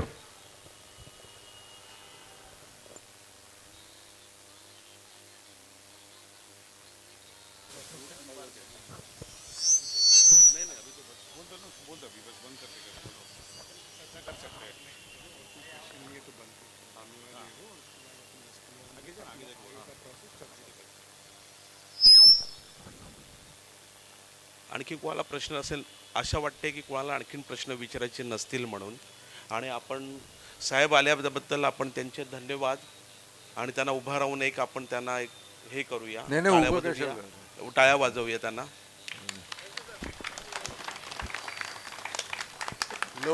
लवकर निर्णय घ्या, नंतर कोणतरी शेजारचा वाघ येईल आपल्याकडे आणि मोठी लोक आहेत त्यांच्याशी लढणं आपल्याला कठीण होणार आहे. तर ती लढाई करण्याऐवजी आपले निर्णय जर आपण वेळेवर घेतले तर आपण यातून काही मार्ग काढता येईल का बघू. जर आपण निर्णय घेतला नाही तर काय होत आहे ते मोतीलाल नगरवाल्यांचं आपल्या डोळ्यासमोर आहे. मग ते वेगळे आम्ही वेगळे, त्यांचं झालं आमचं होणार नाही. हे जात्यातले सुपात असणाऱ्या बाबतीत बोलतात, सुपातले जात्यात गेल्यावर मग कोण विचारत नाही. बसा चालेल सर.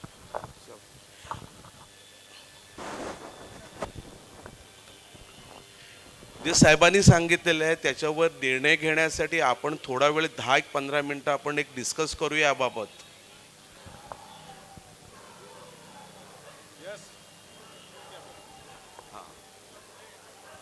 आता नो ड्यूजचा सर्टिफिकेट बाबत आपली एक विचारणा होती. नो ड्यूज सर्टिफिकेट मिळण्यासाठी आपण मागच्या मीटिंग AGM-मध्ये पण सुद्धा आपण हाच विषय मांडला होता आणि आज सुद्धा हाच की जेवढ्या लोकांनी जेवढ्या लवकरात लवकर जे भाडे आहेत ते भरून नो ड्यूज सर्टिफिकेटची आपण प्रोसिजर पुढे केली हवी पाहिजे. तर यासाठी सर्वांनी मदत करावी आणि सर्वांनी योग्यपणे सर्वांनी एकत्र येऊन ह्यामध्ये आपला निर्णय सांगावा आणि लवकरात लवकर डॉक्युमेंट सर्व प्रोड्यूस करावे. म्हणजे कशा प्रकारे रिसिप्ट भरून जे टोटल जे भाडं भरून 2026पर्यंत मार्च 2026पर्यंत भाडं भरून त्याचे रिसिप्ट तुम्ही सोसायटी ऑफिसमध्ये जमा करावे.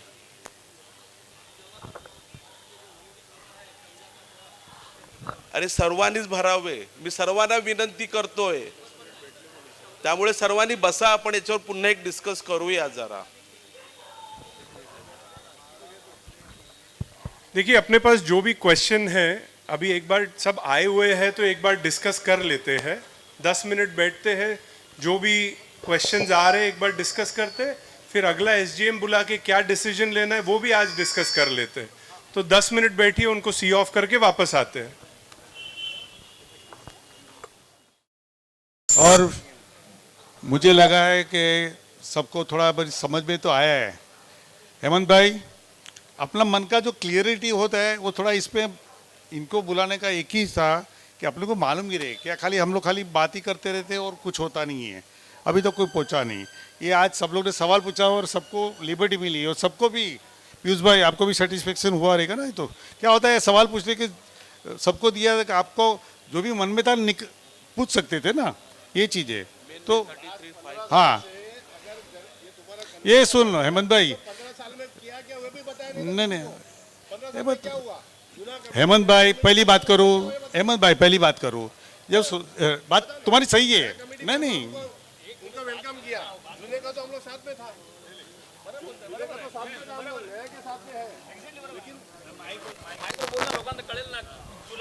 हॅलो, जरा सगळ्यांनी इथे लक्ष द्या प्लीज, 2 मिनिटं.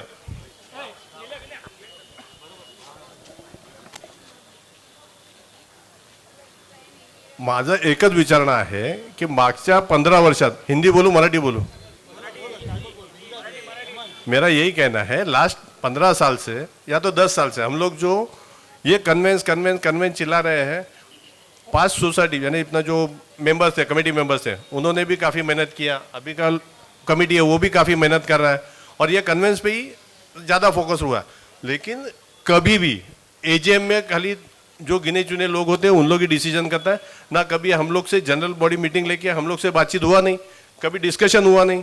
चलो हम लोग को ज़्यादा नहीं समझ में आता होगा, लेकिन हम लोग भी आज दुनिया देखते हैं, बाजू बाजू में घूमते हैं तो हमको सब पता चलता है। और हमको खाली इधर रहना है, करना है, ये सब करेंगे, ये हमारा हक है, ये तो हक है हमारा, क्योंकि इसका ओनरशिप का पैसा हमने भरा हुआ है। कन्वेंस नहीं भरा है तो हमारा, लेकिन हक जैसा साहब ने बताया हमारा 45 स्क्वायर मीटर यानी 500 स्क्वायर फीट पे ही है। तो अगर हम लोग बोलेंगे कि ये एक्स्ट्रा के लिए क्या करना है, और उतना पैसा निकालने का सबका ताकत होना चाहिए। आज अगर 55,000 स्क्वायर फीट का बात होता है तो उसका मिनिमम 75 करोड़ से 100 करोड़ तक का पैसा भरने आएगा, ये आपको ध्यान में रखो। ये जैसा इन्होंने बोला तो 100 करोड़ किधर से आएगा, वो बोलते हैं माल बेच के आएगा। माल बिकेगा जब आप अभी जाके बोलोगे मेरे पास 2 फ्लैट है, आपका कोई लेगा क्या? वो हवा में। अभी जमीन में क्या है, मेरा घर ही है जो 500 फुट का है, जो मेरा लीगल घर है वो 500 फुट का ही घर है। तो ये 100 करोड़ किधर से आएगा? कन्वेंस करने जाओगे तो ये पूरा प्लॉट करना पड़ेगा, या तो फिर मैं बोलूँगा चलो ये मंदिर वाला प्लॉट जो चाल है 10 नंबर और मेरा 11 नंबर, तो ऐसा टुकड़ा टुकड़ा करके करना है क्या? और उसमें भी तो काफ़ी लोग का यस होगा, काफ़ी लोग का ना भी होगा। और आपको एक तो अभी गार्ड बांध लेनी है कि आजू बाजू में तो आपने देख ही लिया है कि जिनका कन्वेंस हुआ है, मोतीलाल नगर में मैं बता सकता हूँ, एक 6 साल का एक सोसाइटी है, वो 6 साल ने कन्वेंस करने के बावजूद भी आज उनका ये अदानी वाला स्कीम जो आया है वो सबके साथ में उनको भी लपेट लिया है। उन लोग सुप्रीम कोर्ट में जाके भी उनका कुछ नहीं हुआ है। तो ये बात ध्यान में गार्ड बांध लो, ऐसा कुछ नहीं होना है, जादू ऐसा कुछ नहीं होता है, वो कानून से ही चलेगा। वो जो उन्होंने बताया 33 सेक्शन 5 में वो वही होना है, और ये डिस्कशन होने पे ही बात ऊपर आएगी। अभी ये कन्वेंस के लिए रोना जो है ये रोना बंद करो, अभी प्रैक्टिकल में आ जाओ। और अगर पैसा खड़ा करना है, साहब ने बोला बहुत अच्छा है, वेलकम है स्वयं पुनर्विकास, लेकिन मेरे हिसाब से इतना पैसा आप लोग लगा नहीं पाओगे। या तो आपको कोई बिल्डर ही अपॉइंट करना पड़ेगा, हाँ उसको बोल सकते हैं कि इतना अगर थोड़ा खर्चा करना पड़ेगा आर्किटेक्ट के पीछे, लीगल टीम के पीछे, जो हम लोग कर पाएंगे।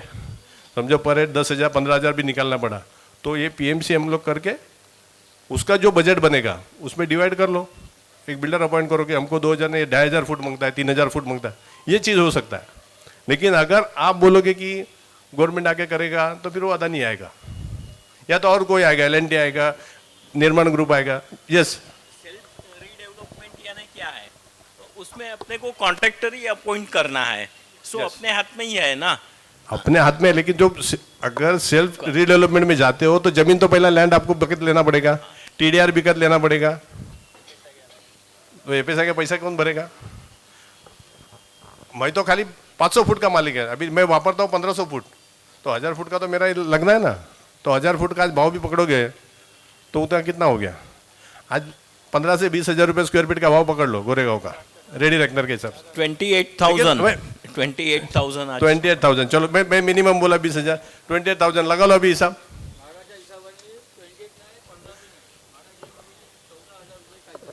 म्हणजे येणार ना पैसे, पैसे येणार म्हणजे तुम्हाला पैसे लागणार आधी, तुम्हाला पैसे आधी लागणार बरोबर। मग ते 50 करोड लागू दे, 100 करोड लागू दे, म्हणजे पर हेड तुम्हाला 50 लाख रुपये आधी उभे करायला लागतील। नंतर जेव्हा तुम्ही सगळ्या परमिशन आणाल, जो बांधकामासाठी लागणारी CC वगैरे IOD CC जेव्हा आणणार तुम्ही, ती कमेन्समेंट सर्टिफिकेट त्याला आपण CC म्हणतो, ती CC जेव्हा आणणार तेव्हा कोणीतरी तुमच्याकडे इन्व्हेस्टर येईल की आम्हाला या सोसायटीमध्ये प्लॉट घ्यायचा आहे। जसे बिल्डर आपली सोसायटी उभी करतात, ते प्लिन म्हणजे बिल्डिंग उभी नसते पण तिथं प्लिन जरी आली ना किंवा त्यांचा बोर्ड लागला, सगळे सर्टिफिकेट आले बांधकामाच्या, त्यांच्या परवानग्या मिळाल्या तरी लोक बुकिंग टाकतात। पण इथे बुकिंग काय, आपल्याला जमिनीचा आपण मालक नाहीत, तुमच्याकडे बुकिंग देणार कोण? ते बोलतात स्वयं पुनर्विकास, तुम्ही तेवढे पैसे लावायला लागतील। जे आज तुम्हाला जर आता इथे मगाशी 2 मेंबर बसले होते हिंमतनगर 3 मधले, जे गोखले डॉक्टरचे प्लॉट आहे ते लोक आता स्वयं पुनर्विकास करतात। तर त्यांनी काय केलं, पहिला स्वतःचे पैसे लावले, कन्व्हिन्स करून घेतला, नंतर त्यांनी फक्त बांधकामासाठी कॉन्ट्रॅक्टर नेमला आणि तेव्हा त्यांचा निर्णय काय झाला की आम्हाला 6 फ्लोअर द्यायचे आणि 12 फ्लोअर हे जो मी येऊन बांधणार आहे तो 12 फ्लोअर घेणार। म्हणजे मला 6 फ्लोअर फ्रीमध्ये मिळाले। 6 फ्लोअरमध्ये आता तुम्ही विचार करू शकता, माझं एकच फ्लोअरचं आहे तर मला 6 फ्लोअर मिळाले, म्हणजे मला 3 ते 4 हजार, 500 मी वापरतोय, 500 × 6 3,000 फुटाचे तुम्ही मालक होऊ शकता। पण कधी?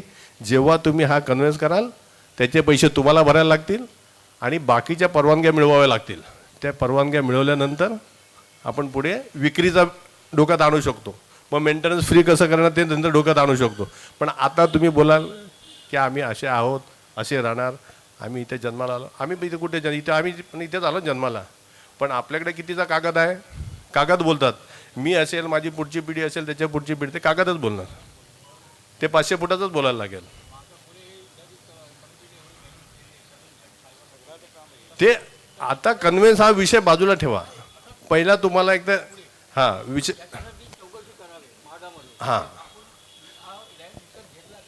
माझं तर असं म्हणणं आहे की कमिटीला सगळ्यांनी आर्थिक सहभाग दिला पाहिजे।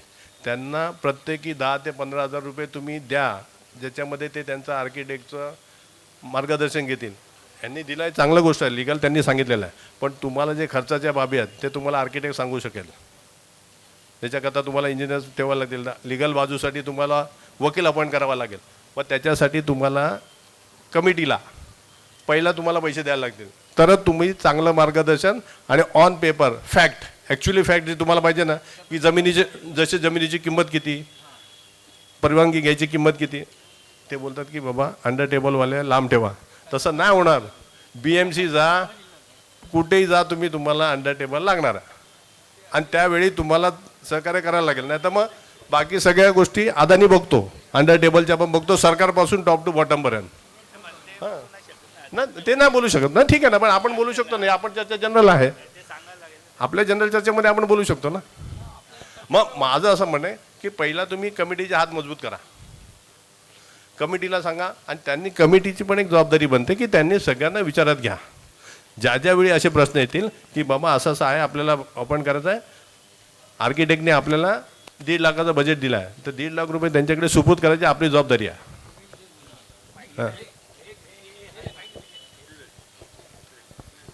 आता तुम्ही जे बोललात ते बरोबर आहे। आज जे आता हे डिसिजन घेऊन मीटिंग झाली, तर किती लोकांना माहिती होतं? पत्र आलं, आता आलं आहे, हे यांना बोलवायचं हे डिसिजन कोणाला माहिती आहे? मी ते विचारतो। पत्र तुमचं आला तेव्हा तुम्हाला माहीत पडलं, त्याच्या पुढे पहिल्याची गोष्ट बोलतो, कोणाला माहिती होतं की मीटिंग अशी होणार आहे? हेलो, तुम्हाला देखो अजून कितीला माहिती आहे? सबको मालूम। अरे मोबाइल में आने के बाद नहीं, हाँ मोबाइल में तुमको किसने बोला? ठीक है, जाओ बोलो। आपको पता कैसे चला कि ये मीटिंग होने वाली है? उसका जवाब बताओ। अरे AGM मध्ये झालं होतं बोलणं, एजीएम मध्ये ज्या माणसाने एजीएम मध्ये होते ना त्यांनी सांगितलं होतं, ध्रुवजीने सांगितलं होतं की आपण अशा प्रभू देसाईंना आपण बोलवणार आहोत आणि त्यांचं मार्गदर्शन घेणार आहोत. तर त्या एजीएम मध्ये आपलं डिस्कस झालं होतं. अच्छा, मिनिट्समध्ये किती जणांची पास केली होती? हे केलं तर वाईट नाही आहे, चांगलंच आहे. पण मी असं बोलतो जसं मिनिट्स मध्ये झालं होतं, त्याच्यामध्ये क्लिअर कट लिहिलं होतं. मिनिट्स मध्ये लिहिलेलं आहे. पण पहिला माझा क्वेश्चन तुम्ही नीट ऐकून घ्या. जसं हेमंत भाईंनी सांगितलं, याच्यामध्ये मी पण होतो. जसं यांनी सांगितलं त्याचप्रमाणे मी बोलतोय. मग माझ्या बोलण्याचं म्हणणं असं आहे, पहिला समजून घ्या की तुम्ही कमिटी आम्हाला पण जरा सांगा, पण आम्हाला कळेल. आम्ही पण कोणाला वाईट बोलणार नाही की बाबा यांनी आम्हाला तर नाही सांगितलं असं मी बोलतोय. मी कोणासाठी वाईट नाही बोलतोय. वो अभी एंड मोमेंट पे आया है, अभी कल परसों डाल के गया. हाँ देखो, अरे हाँ, लेकिन ये डिसीजन सब अकेले लिया गया है ना, हमको भी तो बोलना मांगता था, ऐसा बोल रहा हूँ मैं.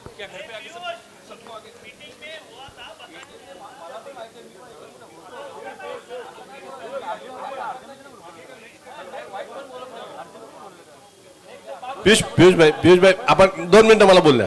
तुमचा मुद्दा सगळ्यांनी समजून घेतलेला आहे आणि पुढच्या वेळी याची काळजी घेण्यात येईल की जे कमिटी मार्फत जे निर्णय होतील ते तुम्हाला सांगितले जातील.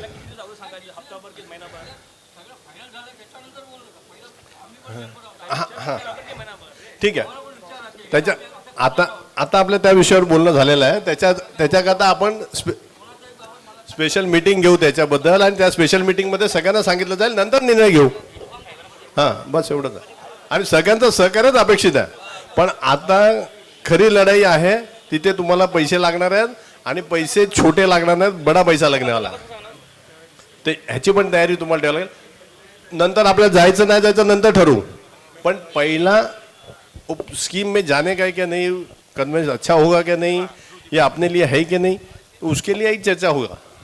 और उसका डिसीजन लेने के लिए किसी एक्सपर्ट का अपन राय मशवरा करेंगे. जैसा अभी आर्किटेक्ट है वो हमको ऐसा बता देगा इतना स्क्वायर फीट मिल सकता है. फिर हम लोग बिल्डर से भी डिस्कस करते हैं जो डेवलप करने आएगा कि भाई इतना होगा तो कितना, फिर हमारा पैसा बच जाएगा.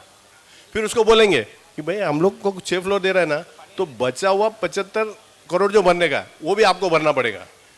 अगर कुछ ना कुछ रास्ता निकलेगा, ऐसा नहीं कि 75 करोड़ आएगा नहीं, 100 करोड़ भी आएगा.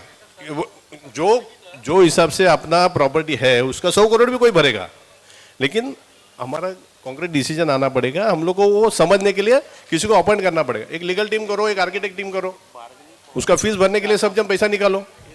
आज हम लोग जाएगा होटल में तो 2-1 हज़ार तो खर्चा हो ही जाता है. तो अगर आपको 10 करोड़ का प्रॉपर्टी बनाने का है तो मेरा हिसाब है कि आपको 15,000 20,000 रुपया सोसाइटी के पास जमा करो कि ये लड़ाई लड़ने के लिए उनके पास भी ताकत रहेगा. फिर हम लोग कमिटी मेंबर से कैसे लड़ने का हम लोग देखेगा, उनसे हम लोग काम करा के लेंगे ना. नहीं, मैं आपका बात मिस कर गया तो सॉरी अबाउट दिस. अभी देखिए as a society Apna next, अच्छा जो लोग मुझे जानते नहीं हैं उनके लिए मेरा नाम है डॉक्टर ध्रुव देसाई. मैक्स मेडिकल सेंटर हमारा है. बहुत ही इम्पोर्टेंट नेक्स्ट स्टेप अपना अभी क्या होना चाहिए वो सबसे ज़्यादा इम्पोर्टेंट चीज़ है. और सबसे पहला स्टेप जो हम सालों से बात कर रहे हैं वो कन्वेंस लाने का है. राइट, आज चंद्रशेखर प्रभु ने अपने को गाइड किया कि क्या क्या हो सकता है. अभी हमें ये देखना है कि हम उनका गाइडेंस ले, बाकी भी हम लोगों को बुलाए अगर हमारे पहचान में कोई और एक्सपर्ट्स है, बिकॉज ये सोशल वर्कर है. राइट, वैसे कोई और एक्सपर्ट है जो हमें गाइड कर सकते हैं तो हमें नेक्स्ट 15 दिन 1 महीने में बुला के गाइडेंस लेना चाहिए. Point number 1. पॉइंट नंबर 2, हमें नेक्स्ट 2 से 3 हफ्ते में एक SGM बुला के कन्वेंस का डिसाइड करना है. कन्वेंस का क्या डिसाइड करना है मोटा मोटा मैं वो भी समझा देता हूँ. रफली हमें 30 और 40 लाख के बीच में पे करने आएगा महाड़ा को NOC लाने के लिए. वो कैलकुलेशन डिटेल में नेक्स्ट SGM में आपको बता दिया जाएगा. वो ये होगा कि ये साल मार्च 31 तक जितना हमारा ड्यू है हर एक मेंबर का वो पे करे और एक NOC आए. और जो मेंबर्स ने भी अभी तक हमें पे नहीं किया है या महाड़ा को पे नहीं किया है उसका हमें डिसीजन लेना होगा उस SGM में कि हम वो पैसा उन मेंबर से कैसे रिकवर करें, या वो हम डिसाइड करेंगे, बट ऑप्शन बता रहा हूँ, क्या सोसाइटी वो पैसा अपने फिक्स डिपॉजिट्स में से पे करे और उनसे इंटरेस्ट लगा के रिकवर करे। ये अभी डिसीजन नहीं है, ये हमें नेक्स्ट एसजीएम में डिसाइड करना होगा। एक बार हम वो पे करेंगे तब जाके सोसाइटी को एनओसी महाड़ा से मिलेगा, तो वो पहला लेटर होगा कि हम कन्वेंस के रास्ते पे आगे बढ़ चले। आप समझ पा रहे हैं मैं क्या कह रहा हूं? तो वो सबसे पहला स्टेप है। एक बार हमने वो कर लिया, उसके बाद नेक्स्ट स्टेप में महाड़ा आएगा हमारा ये पूरा सर्वे करने के लिए, किसने कितना एक्सटेंशन किया है, क्या किया है, कहाँ पे रोड ब्लॉक्ड है, क्या है। तो जो आज मिस्टर चंद्रशेखर प्रभु कह रहे थे कि आपको कन्वेंस उतने एरिया का मिलेगा जो आपके पेपर पे लिखा हुआ है, वो उस टाइम पे सिचुएशन सामने आएगा। सो सबसे पहले नेक्स्ट 2 से 3 हफ्ते में हमें वापस मिलना है सबको, एसजीएम में कन्वेंस का डिसाइड करना है, और अगर आप सबकी सहमति है तो उसी मीटिंग में हम आगे क्या क्या ऑल्टरनेटिव सोच सकते हैं वो सोचना चाहिए। पिछले एसजीएम में या एजीएम में इफ आई रिमेंबर ऐसा डिस्कशन हुआ था, इसके लिए शायद भरत भाई ने आज कहा कि हमको बिल्डर्स नहीं चाहिए, हमको जैसा है वैसा ही, लेकिन ये सब बोलचाल की बात है। तो अगले एसजीएम में वो भी डिसाइड कर लेते हैं कि हमारा नेक्स्ट स्टेप क्या होना चाहिए। आप सबकी सहमति है उस पर? Can we call for an SGM 2-3 हफ्ते में बुला सकते हैं, आगे बढ़ सकते हैं, कि जैसे हम सालों से बैठे हैं उसी तरह बैठे रहना है? Correct, you are right, you are absolutely correct. Now the difference was उस एजीएम में भी बहुत सारी बातें हुई थी कि जो हमें शायद ज़रूरत हो ना हो, इसलिए ये मीटिंग आज का ऑर्गेनाइज किया गया कि कोई एक्सपर्ट आके हमें सलाह दे, और हमारे पास वो कैलकुलेशन भी आना बाकी है महाड़ा से कि किसका कितना पेंडिंग है। That's the purpose.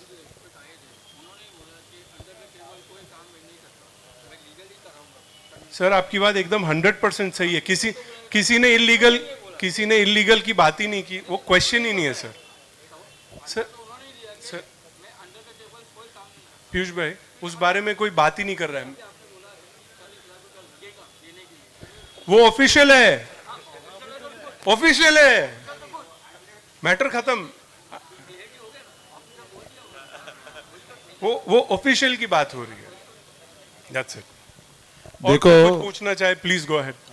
दूसरा कुछ नहीं, ये जो अपने मन में सब में कंफ्यूजन थे, सब अपन एक ही है, तो ये इसके लिए इनको बुलाया तो अपने को भी थोड़ा आइडिया मिला कि क्या आगे करना चाहिए। तो इसके लिए ये चीज़ है, अभी स्पेशल जनरल की मीटिंग भी डिसाइड करेंगे और सबको मैसेज दिया जाएगा कि भाई स्पेशल जनरल मीटिंग में पॉइंट्स कौन सा लेना है वो भी डिक्लेयर कर देंगे। भाई ये पॉइंट ही पर, और स्पेशल जनरल मीटिंग में वही पॉइंट डिक्लेयर अपन कर सकते हैं। बराबर ध्रुव जी? नहीं, जगह खरीदने का वो बात अलग है।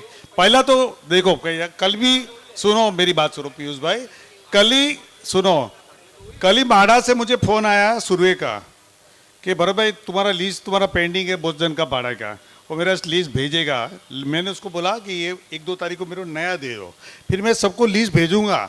तो ड्यूज भी वो भरना चाहिए ना, माड़ा का रेंट भी, जो अपन बोलते हैं ना हेमंत भाई, अपन बोलते हैं सबका पैसा भरेगा, तो अपने को इतना जो जिसका ज़्यादा पैसा उसको हाईलाइट करके उनको बोलना पड़ेगा कि आप पैसा भरो, क्यों पहला माड़ा का भरेंगे। अपन तो बात करेंगे, अभी आपने बोल दिया कि हम पैसा भरेंगे, वो लोग बोलेंगे ठीक है सोसाइटी भरने वाले है तो हम नहीं भरेंगे। ऐसा भी हो सकता है ना मन में किसके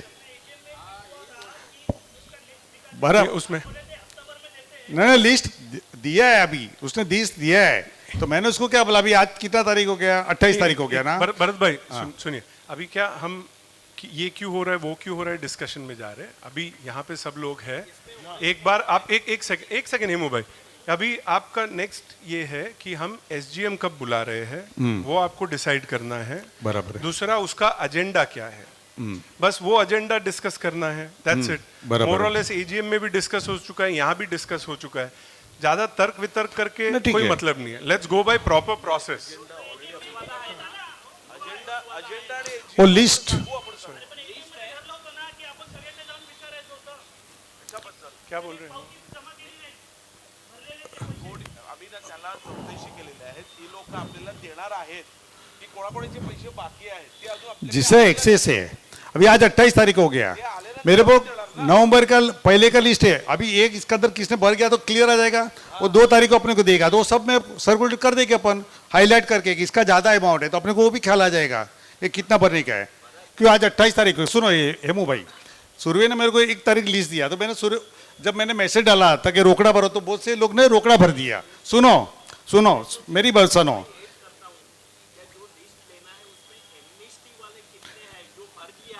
नहीं नहीं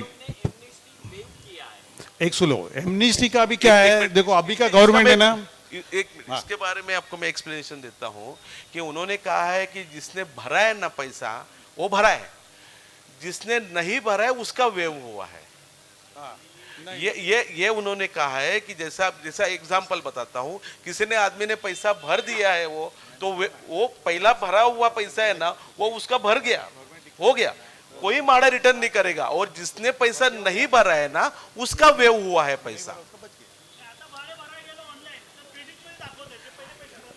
कुठले 75 नाही ते नाही, एम्निस्टीचे यांचा विषय आहे एम्निस्टीमध्ये। एम्निस्टी का जो 75 या 72 या समथिंग कुछ अराउंड अबाउट जो अमाउंट आया था ना उसके बारे में नहीं, किसी को 75 आया है, किसी को ये आया है, वो जो वेव हुआ है ना वो वेव हुआ है, और जिसने भरा है वो भर गया, ऐसा उन्होंने आंसर दिया है माड़ा ऑफिसर ने। हाँ अजय, उसमें हेमंत, इसमें हेमंत भाई, जब मैंने गया था तो बहुत जन का ऑनलाइन आधा पैसा भरा ना उसका पूरा मार्च तक का पैसा नहीं लेता है, तो सूर्य को बोला भाई तू ऐसा कैसा करता है, तो बोलता मेरे तो रोकड़ा भरो, बोला ऐसा नहीं तुम क्लियर करो माड़ा से, तो उसने माड़ा में फोन भी किया कि भाई इस पे जो पैसा नहीं ले रहा है जिसका एमनिस्टी समझो आधा भरा है, मैंने पूरा भर दिया तो मेरा मार्च तक का भाड़ा ले लिया ऑनलाइन, नहीं तो वो बोलता है कि मेरे पास रोकड़ा के भरो, तो मेरा वो भाड़ा में रोकड़ा में ले लूँगा, उसके बाद एसेस रहता है। हम लोग अगर किसी ने आधा पैसा एमनिस्टी भरा है ना, अभी मार्च का भरने जाएगा तो अपना पैसा नहीं लेता है, नहीं लेता है, तो वो बोला कि नहीं मेरे पास रोकड़ा भरो, बोलता है, मतलब ऐसा कैसा तुम उधर से क्लियर करो ना, तो उसका बोला वो दिन मैंने बीच में मैसेज डाला, उसके बाद 4-5 जन ने रोकड़ा भर भी दिया, जिसके बाद ज़्यादा पैसा था कोई भी, जिसने एमनिस्टी भरा रहेगा उसका पैसा लेता है, नहीं आधा भरा रहेगा उसका नहीं लेता है। तो उसने माड़ा में भी बात किया सूर्य ने मेरे सामने कि भाई इसका क्यों नहीं होता, और वो गवर्नमेंट वाले बोलता हाँ ठीक है मैडम मैं देखता हूँ करके बोल रहा है। अभी उसके वापिस पूछे कि भाई ये क्लियर करो, या तो फिर अपने को सूर्य के पास जाके भाड़ा भर सकते हैं, वो क्लियर होता है उससे पास। आता फक्त ना नो ड्यूजचे जेवढे जेवढे पैसे ज्यांचे भरलेले आहेत किंवा नाही यांची एकदा लिस्ट आली ना की आपण पूर्णच्या पूर्ण ती लिस्ट सोसायटीमध्ये आपण सर्क्युलेट करू, प्रत्येकाला पर्सनली जाऊन सांगू की एवढे एवढे पैसे तुझे बाकी आहेत ते पैसे भर, ह्यासाठी आपण प्रयत्न करू। जेवढ्या लवकरात लवकर जेवढी आपल्याला ती लिस्ट मिळेल, म्हणजे जेवढे यांचे ड्यूज बाकी आहेत तेवढा आपण प्रयत्न करू। ठीक,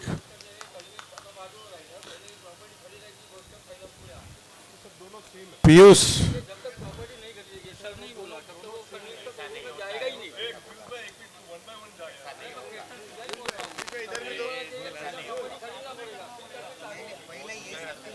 अरे प्रॉपर्टी तसं नाही, नो ड्यूज झाल्यानंतर मग सर्वे होणार आणि मग नंतर त्याच्यानंतर 33(5) मध्ये पैसे भरायचे आहेत। विषय दोन्ही पण अरे घर पे गया था मैं, नहीं आया वो, अरे हम तो लेने को तैयार था उसको, नहीं आया वो, अभी नहीं आया तो अभी नहीं, अभी अगले 2 साल के बाद उसको चेयरमैन,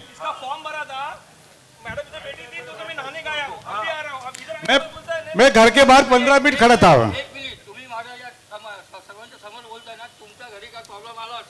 ना नहीं ठीक है तुम्ही काय बोलो भरत भाई ठीक आहे चलो ओके। आपण सर्व इथे उपस्थित राहिलेला आहात आणि योग्य प्रकारे आम्हाला तुम्ही सपोर्ट केलेला आहात त्याबद्दल सर्वांचे धन्यवाद, आणि आपली सभा आता संपलेली आहे।